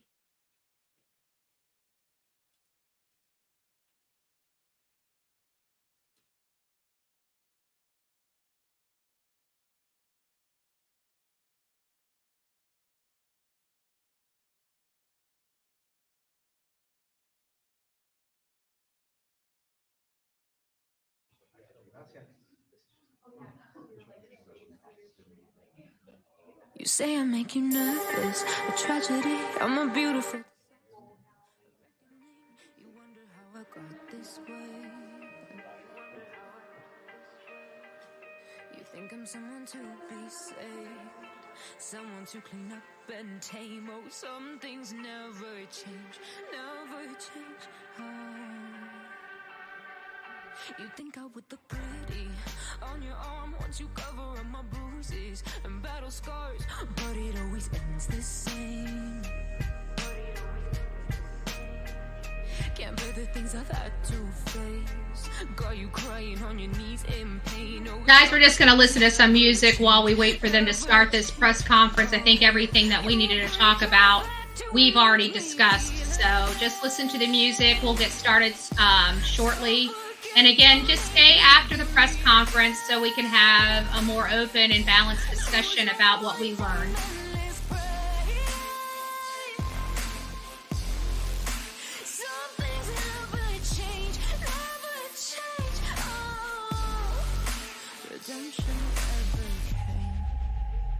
I stopped asking for forgiveness, cause you should know only fools tread where the angels fear to go, but you keep trying to get too close. Save myself by turning into stone. So save your judgment cause you just don't know. But some things never change, never change. Oh, they say I should feel guilty and change my ways, leaving crumpled bodies in my wake. Swear I didn't mean to make them break, where I didn't mean to make them break. But they're so delicate and so mundane, and they keep coming like a moth to a flame. Oh, some things never change, never change. You'll break your back to make me feel again, suffocate to make me breathe again. 1, 2, 1, 2. 1, 2. 1, 2, 3, 4, 5.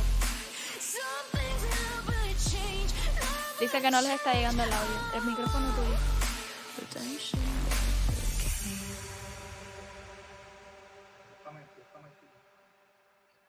Es que quieren que los dos estemos. ¿Cómo que nos hemos encendido? Si encendimos, si estamos conectados con Miami. Sí,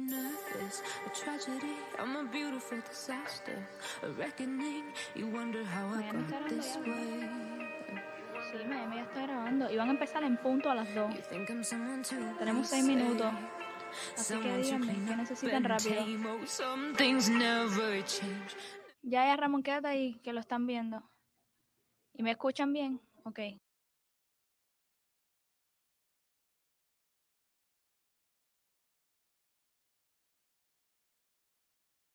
I keep forgetting I'm muted. This is your 5-minute reminder that we will be going live here in 5 minutes with this press conference. This is related to Maddie Soto. I personally do not know what they're going to be talking about. They said it's going to be an update about the status of the case. I don't know what that means. I don't know if they're going to be disclosing whether or not they have, some forensic type information, arrest type information, where they're at in the case. Again, she was found on the 1st. Today's the 21st. It's been 20 days and there's been no arrests made in the Madeline Soto case. So many of us are just sitting here waiting with bated breath, trying to figure out what's going on with law enforcement, because in all fairness, we want to know what the heck's going on with law enforcement, because we feel like at this point, there should be some type of arrest made. So we're going to be monitoring this. It should be starting soon. Again, I just want to caution everybody, none of these press conferences ever start on time. Just FYI, no matter how we like it, typically they do not start on time. So if there's a few minutes late, that's the reason that it's a few minutes late. So, and again, after this is over, we're going to be sitting here and discussing what we learned at this press conference.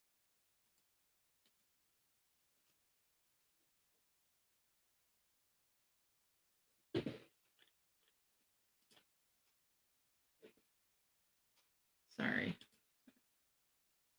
No, it's not doing what I want it to do. I just don't want that I don't want the top. I like it the whole screen, and it's not doing that for me right now. Hold on a second. There we go.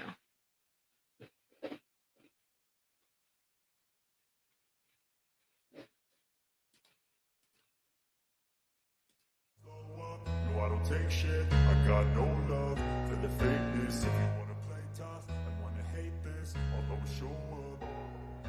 I don't ever slow up. No, I don't take shit. I got no love for the fakeness. If you wanna play tough and wanna hate this, I'll always show up and make a statement. I don't ever slow up. No, I don't take shit. I got no love for the fakeness. If you wanna play tough and wanna hate this, I'll always show up and make a statement. Everything I do so instinctive and so passionate. Every word I move so descriptive like an adjective. I got a vendetta against people who patented being negative when you should be getting after it.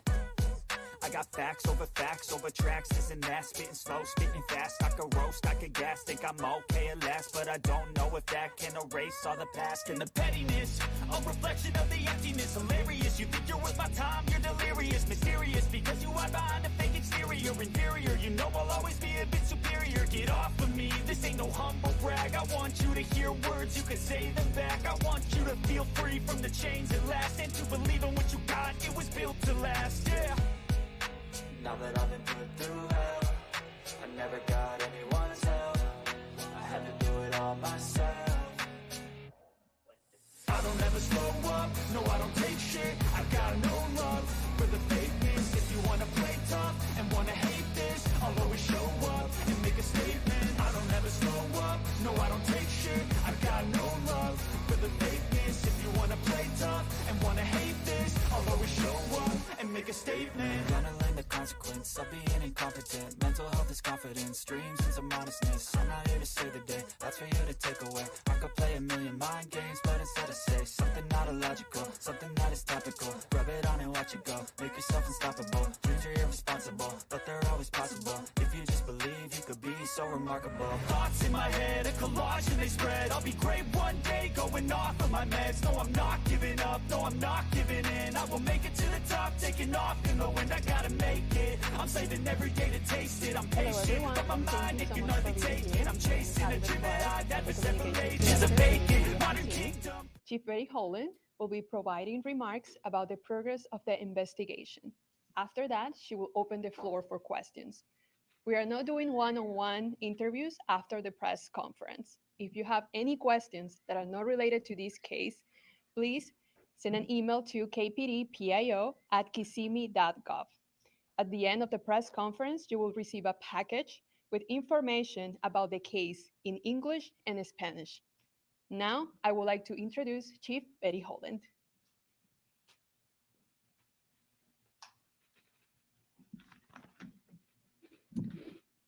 Good afternoon. Thank you for joining us today and allowing us to provide an update on our investigation into Madeline Soto's disappearance and death. Madeline was reported missing on Monday, February 26, 2024, just one day after her 13th birthday. Since then, our investigation has been relentless, fueled by the unwavering commitment to uncover the truth. During our forensic investigation, we uncovered disturbing evidence, graphic images, and videos depicting crimes being committed. It was during this examination that we learned we needed to act swiftly to remove the suspect, Stefan Stearns, from our streets. Despite the arrest, our investigation into her disappearance remained ongoing. We understand the importance of thoroughly exploring every lead and piece of evidence. The Kissimmee Police Department, along with other law enforcement agencies in Central Florida, continue their search for Madeline for the next several days following her disappearance, and we turn to the public for help. During this time, our investigators combed through a significant number of tips, and on March 1st, we received information placing Stearns' vehicle in a rural area of St. Cloud, where ultimately Madeline's body was discovered. We are all deeply saddened by the outcome of Madeline's disappearance. The Kissimmee Police Department continues to piece together the timeline leading up to the events that occurred. I want to address some questions we are receiving from the media in everyone's effort to keep the community up to date on this tragedy. At this time, Stearns is facing a total of 60 charges related to our investigation. This includes sexual battery, lewd and lascivious molestation, and unlawful possession of materials depicting sexual performance by a child. These charges reflect the meticulous work of our law enforcement community. Our detectives also are working closely with the State's Attorney's Office for the Ninth Judicial Circuit and the Medical Examiner's Office on the investigation. Death investigations are complex. Tasks like forensic analysis and thorough interviews are crucial and require careful attention. It is vital to address these misconceptions in the pursuit of justice while preserving the integrity to the case. During an investigation such as this one, we gather additional information from individuals close to the deceased. Each person interviewed is treated as involved until proven otherwise. This is a standard protocol to ensure all the facts are uncovered. During our investigation, we have interviewed many individuals. Each interview has been vital to our understanding of the case. We are reviewing all of the information we received and are following up on every lead. Attention to detail and the diligence are the most important aspects of this investigation. We are committed to transparency and will provide updates when possible. Madeline's story has touched the hearts of many. Rest assured, our department is diligently working on the investigation. And while we appreciate the public's interest, we must prioritize the integrity of the investigation. We appreciate your support and understanding as we gather the facts. We intend to release additional information in the future, providing more details that we do not compromise the ongoing investigation. We vow to do everything in our power to ensure Madeline's memory is honored with justice. Our detectives are dedicated to pursuing every lead, uncovering every fact, and holding those responsible accountable. Now I will open it up for any questions. Chief, I have a question. We know that you're working behind the scenes during this investigation to make sure everything is in order, but what can you tell us new today that we don't already know? That's Brian Hinton. I don't have anything new that you don't already know, other than our detectives are working tirelessly day in and day out to ensure, all the facts are uncovered in this investigation. Chief Holland, is the mother a suspect or a person of interest in this investigation? And also with the videos that you uncovered, is there any evidence of the mother's involvement on any of these videos? So everyone that was close to Madeline is considered suspect until we have proven otherwise. There's your answer, guys. She's under investigation. Well, this is a very sensitive and, it's very intricate. We want to make sure that we uncover every single fact and all the evidence before, we don't want to put a timeline on it, basically, because the detectives are very meticulous in what they do. And we want to be sure that everything is uncovered that possibly can. No, ma'am, we are still waiting on the medical examiner's report.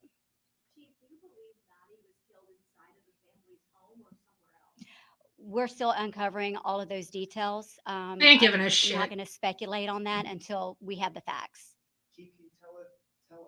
So the whole world of social media can speculate for the next 2 weeks. We're still uncovering all the evidence. I don't want to speculate whether he was or not.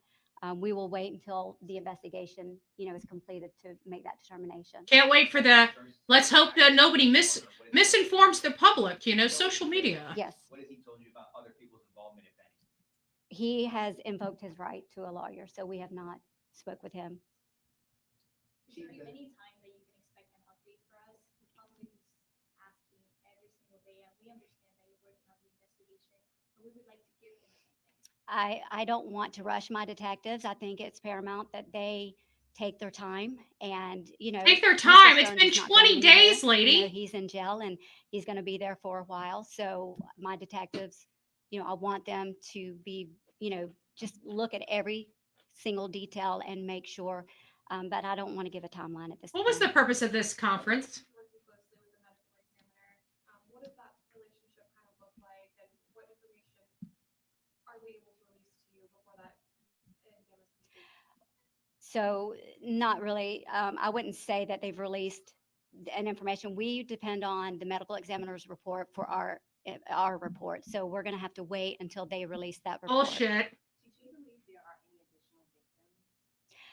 No, it appears that this all was isolated to the home. You're still trying to get a sense of things. Do you still feel like you have more questions than answers at this point? I think our questions are being answered slowly but surely. You know, for the integrity of the investigation, we have to, you know, keep things close until such time as we hold those accountable for her death. Chief, do you feel like this is taking longer than it should because Stearns is not speaking? No, I just think that, you know, sometimes these investigations are just very lengthy. We know that he is in jail and he is not going anywhere. Bam, So that's the why they ain't detectives are just charging. making sure they cross their eye, or cross the T's and dot their I's. You know, they want to put together, you know, a foolproof investigation. Chief, is the mother and the family members being cooperative and answering questions? Have they lawyered up? And also the father of Madeline, who is not a Florida resident, is he a part of this investigation or at least being asked questions? We have interviewed, you know, all those family members that are close. Mother has cooperated. She did give us an interview. So there's, you know, no one is not cooperating other than Stearns. We know that the crimes were committed in the home. We also have, you know, the date of birth of the person, but we have not confirmed that that is Madeline Soto. Would you be able to confirm that information for us? Right. So all of the charges are with children under the age of 18, and you know they are protected. Their identity is protected under the law. So it's gonna expect. It's been a couple of weeks. Nobody's charged for the murder of Madeline. Nobody knows exactly what happened to Madeline. We can expect in the couple of days someone's gonna face charge for the murder of Madeline Soto. When the detectives put their case together, you know, like I said before, they want to ensure their investigation is tight. We're working, you know, hand in hand with the state attorney's office to ensure, you know, every piece of evidence is revealed and uncovered. So I can't put a timeline on when that might be. And Chief, with his cell phone, there's one thing to understand here. So he originally went to the Orange County Sheriff's Office.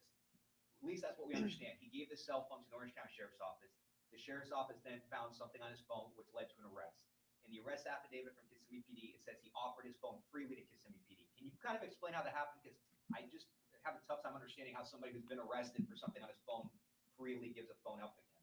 Well, I don't know the intricate details of, I do know that the Orange County Sheriff's Office and Kissimmee Police Department were working hand in hand, you know, during, you know, the actual disappearance investigation. So I don't want to speak on exactly how that happened, but it's not uncommon for us to ask someone if they want to, you know, give up their phone. Chief, is there anything in particular that keeps you up at night regarding this case? Well, a lot of things keep me up at night.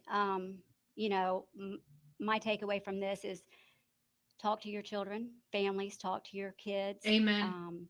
Know that there are agencies out there, the abuse hotline, Help Now, you know, that people can report suspicion to. And I would encourage mothers and fathers to have those conversations with the kids and be aware.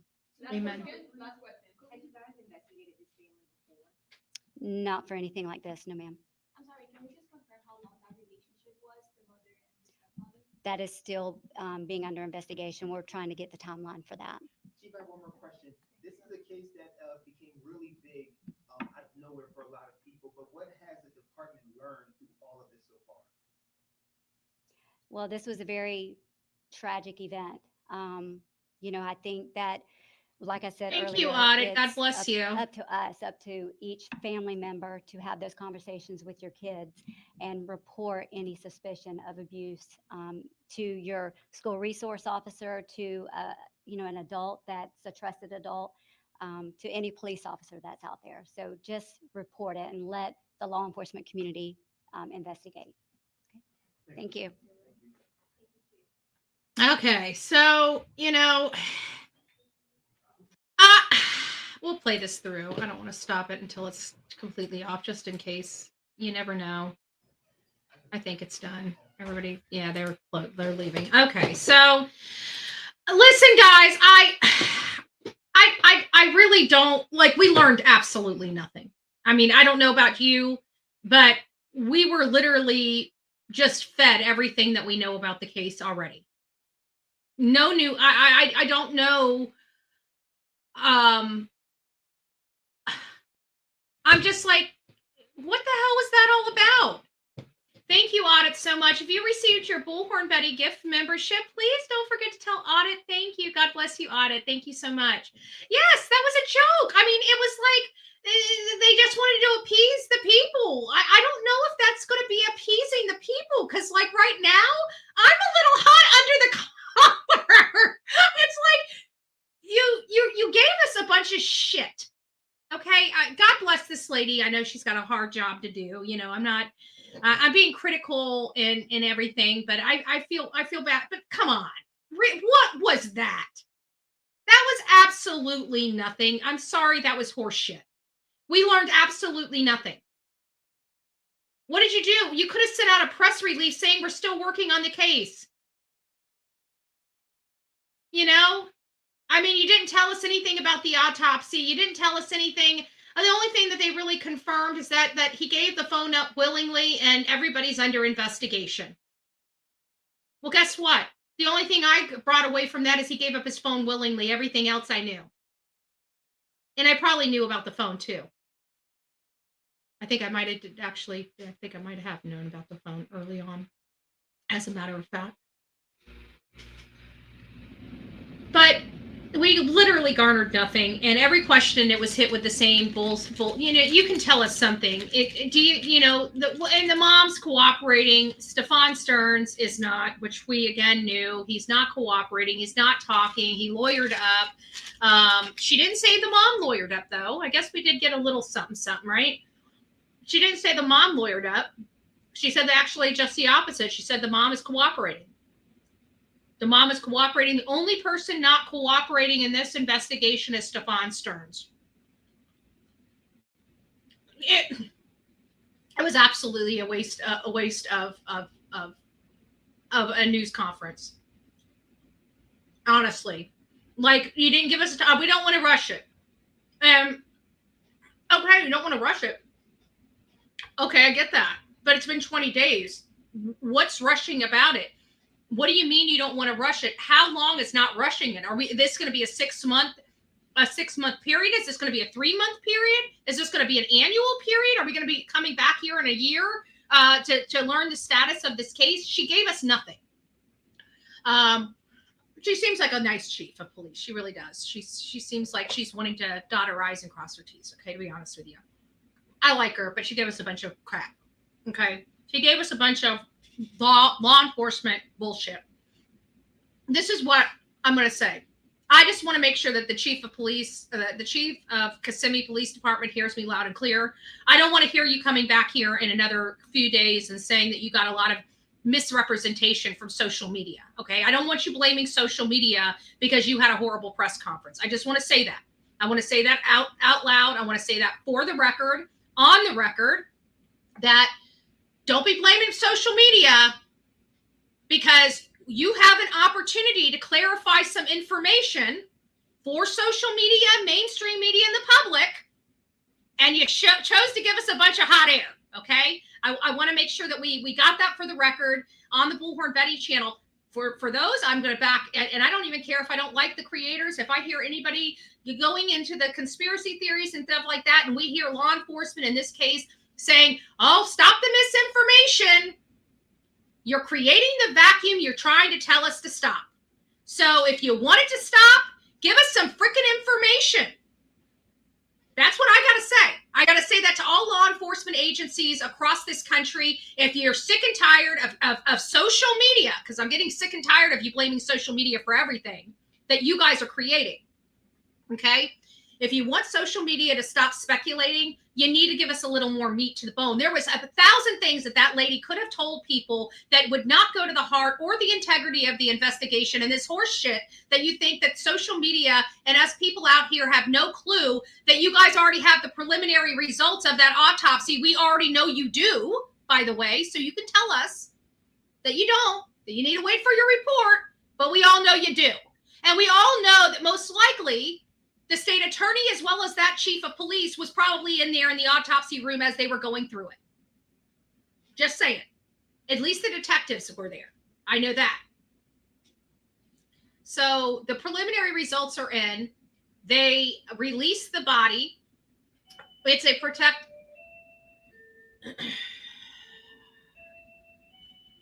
All right, my neighbor's just going to have to come in. He always comes at the wrong time anyways, but he's just going to have to let himself in. It's protected. The autopsy is not protective. It is not protect. She's talking about they haven't gotten it back yet.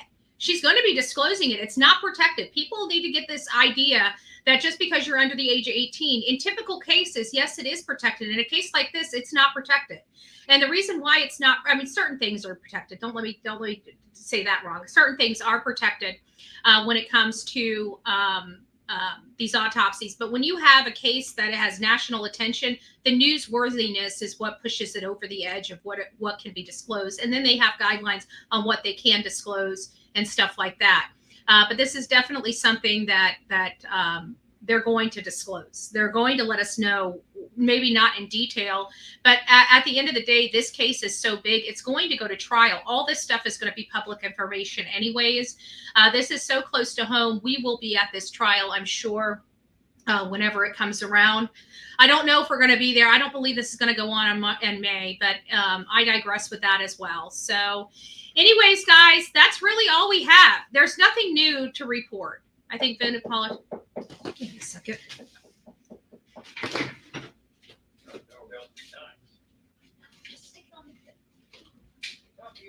Thank you so much. See, my neighbor brings me food.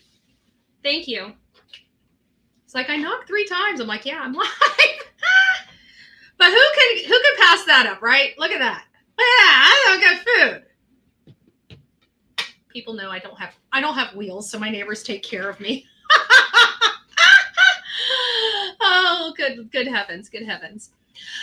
All right, my opinion, the mother is in a hospital and they're unable to further question her. They said that's one thing we did learn. They have questioned her. She's been cooperative and she's given them a statement for the record. So that's good. The mom is working with law enforcement, which I anticipate she would. But again, I think what comes down to the facts of this case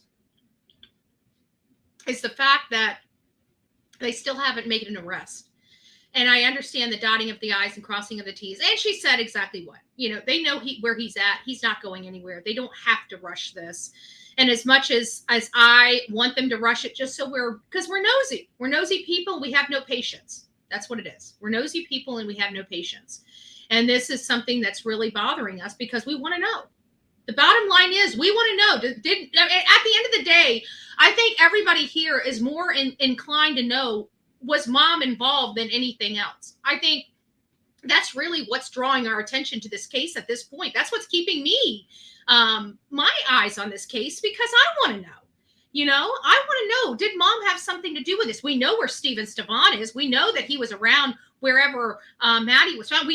We're common sense people. We can connect the dots where we feel that Stefan Stern is responsible for where Maddie ended up and the condition she ended up in. That we kind of have, all of us in our brains kind of have that answer for ourselves. I think what's keeping us in this case, what's keeping us our eyes squarely on this case right now, is we have this huge gaping wound in each and every one of us, wanting to know, how much did mom know? And is mom going to be held accountable if she did? Those are what we are looking at right now. That's what's keeping us in this case. I know that's what's keeping me in this case. And that's one thing she wouldn't even answer.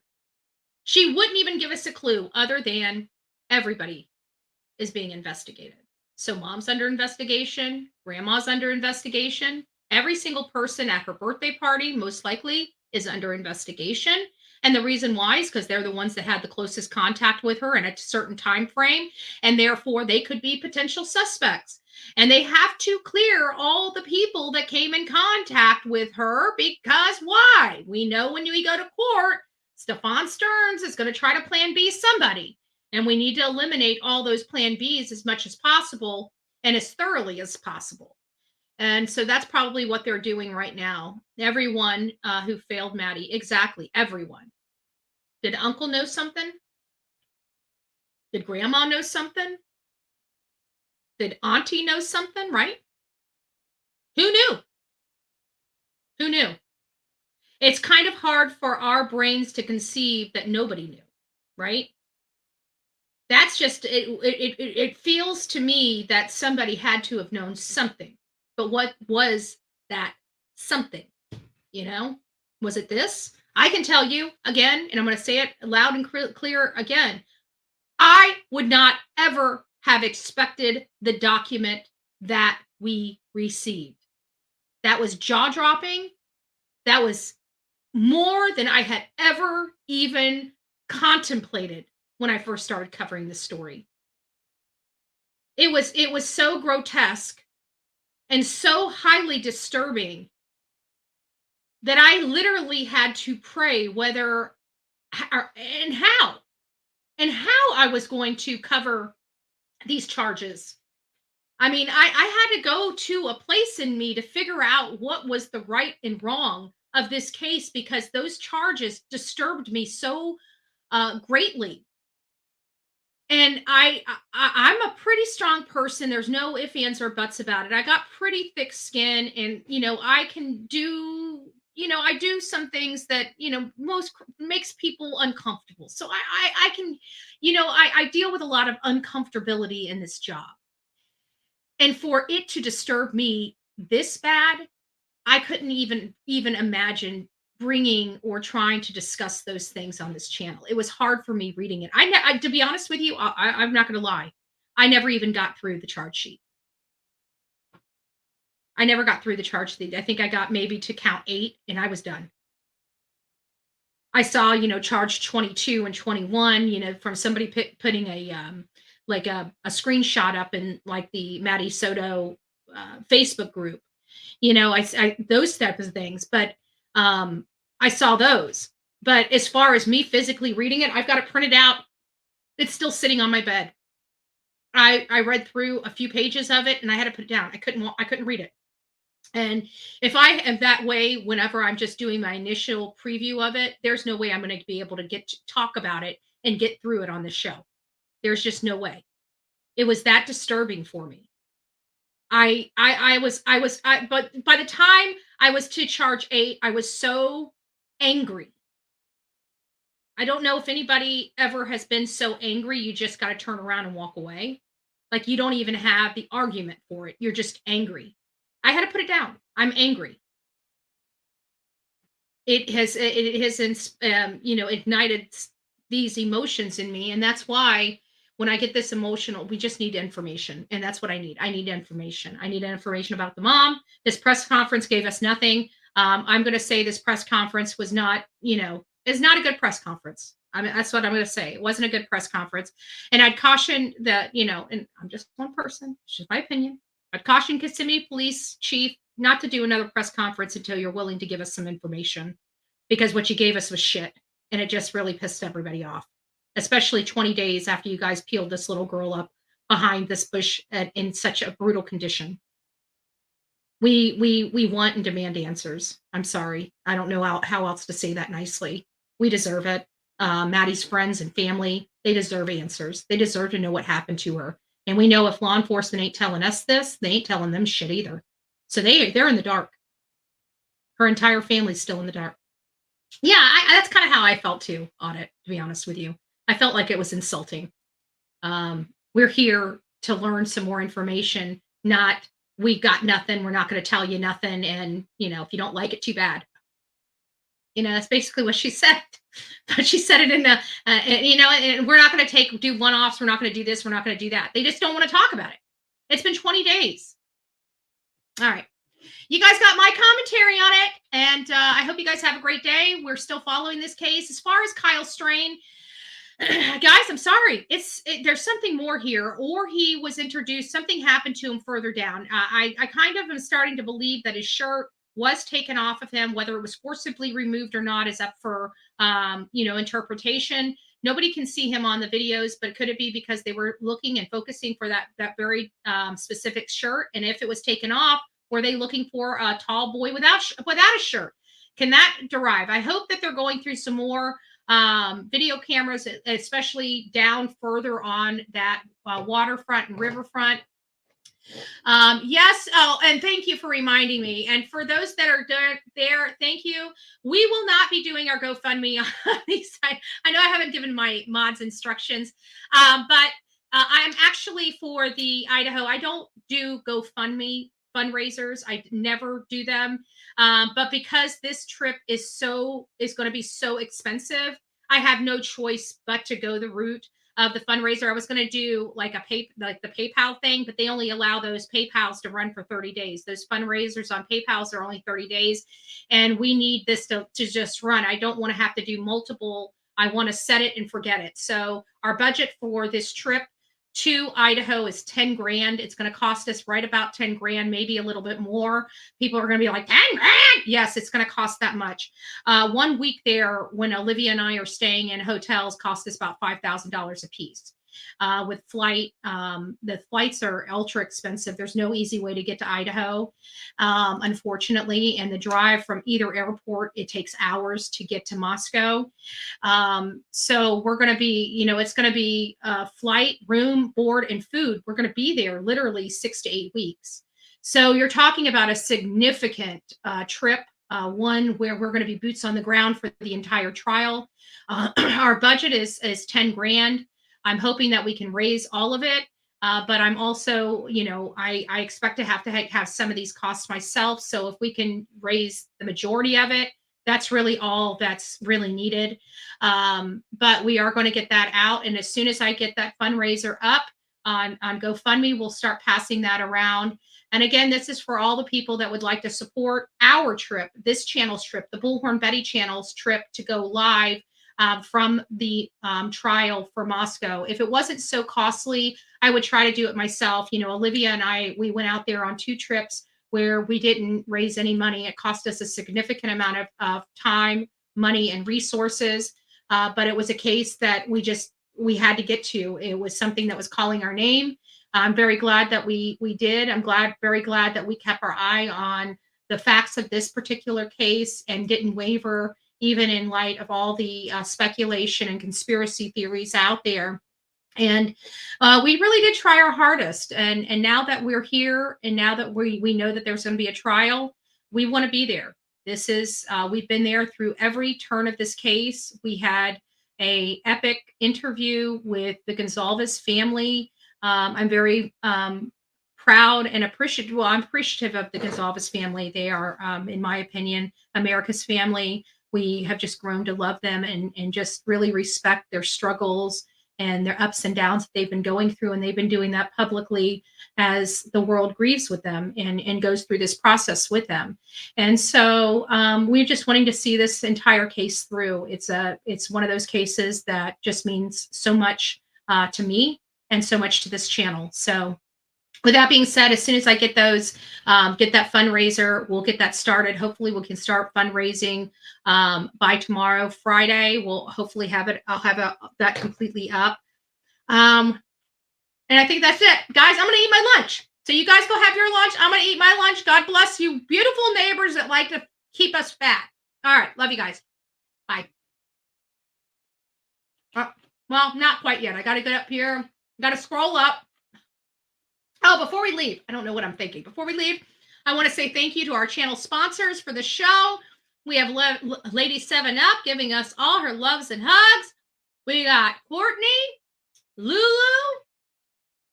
Summy, and Lulu. So God bless each and every one of you that make this channel so very special. And keep rocking it out with your coffee beans out. God bless.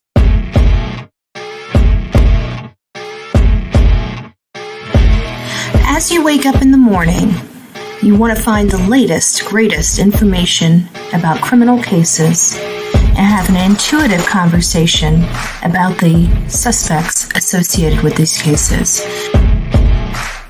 Head over to the Bullhorn Betty channel on YouTube.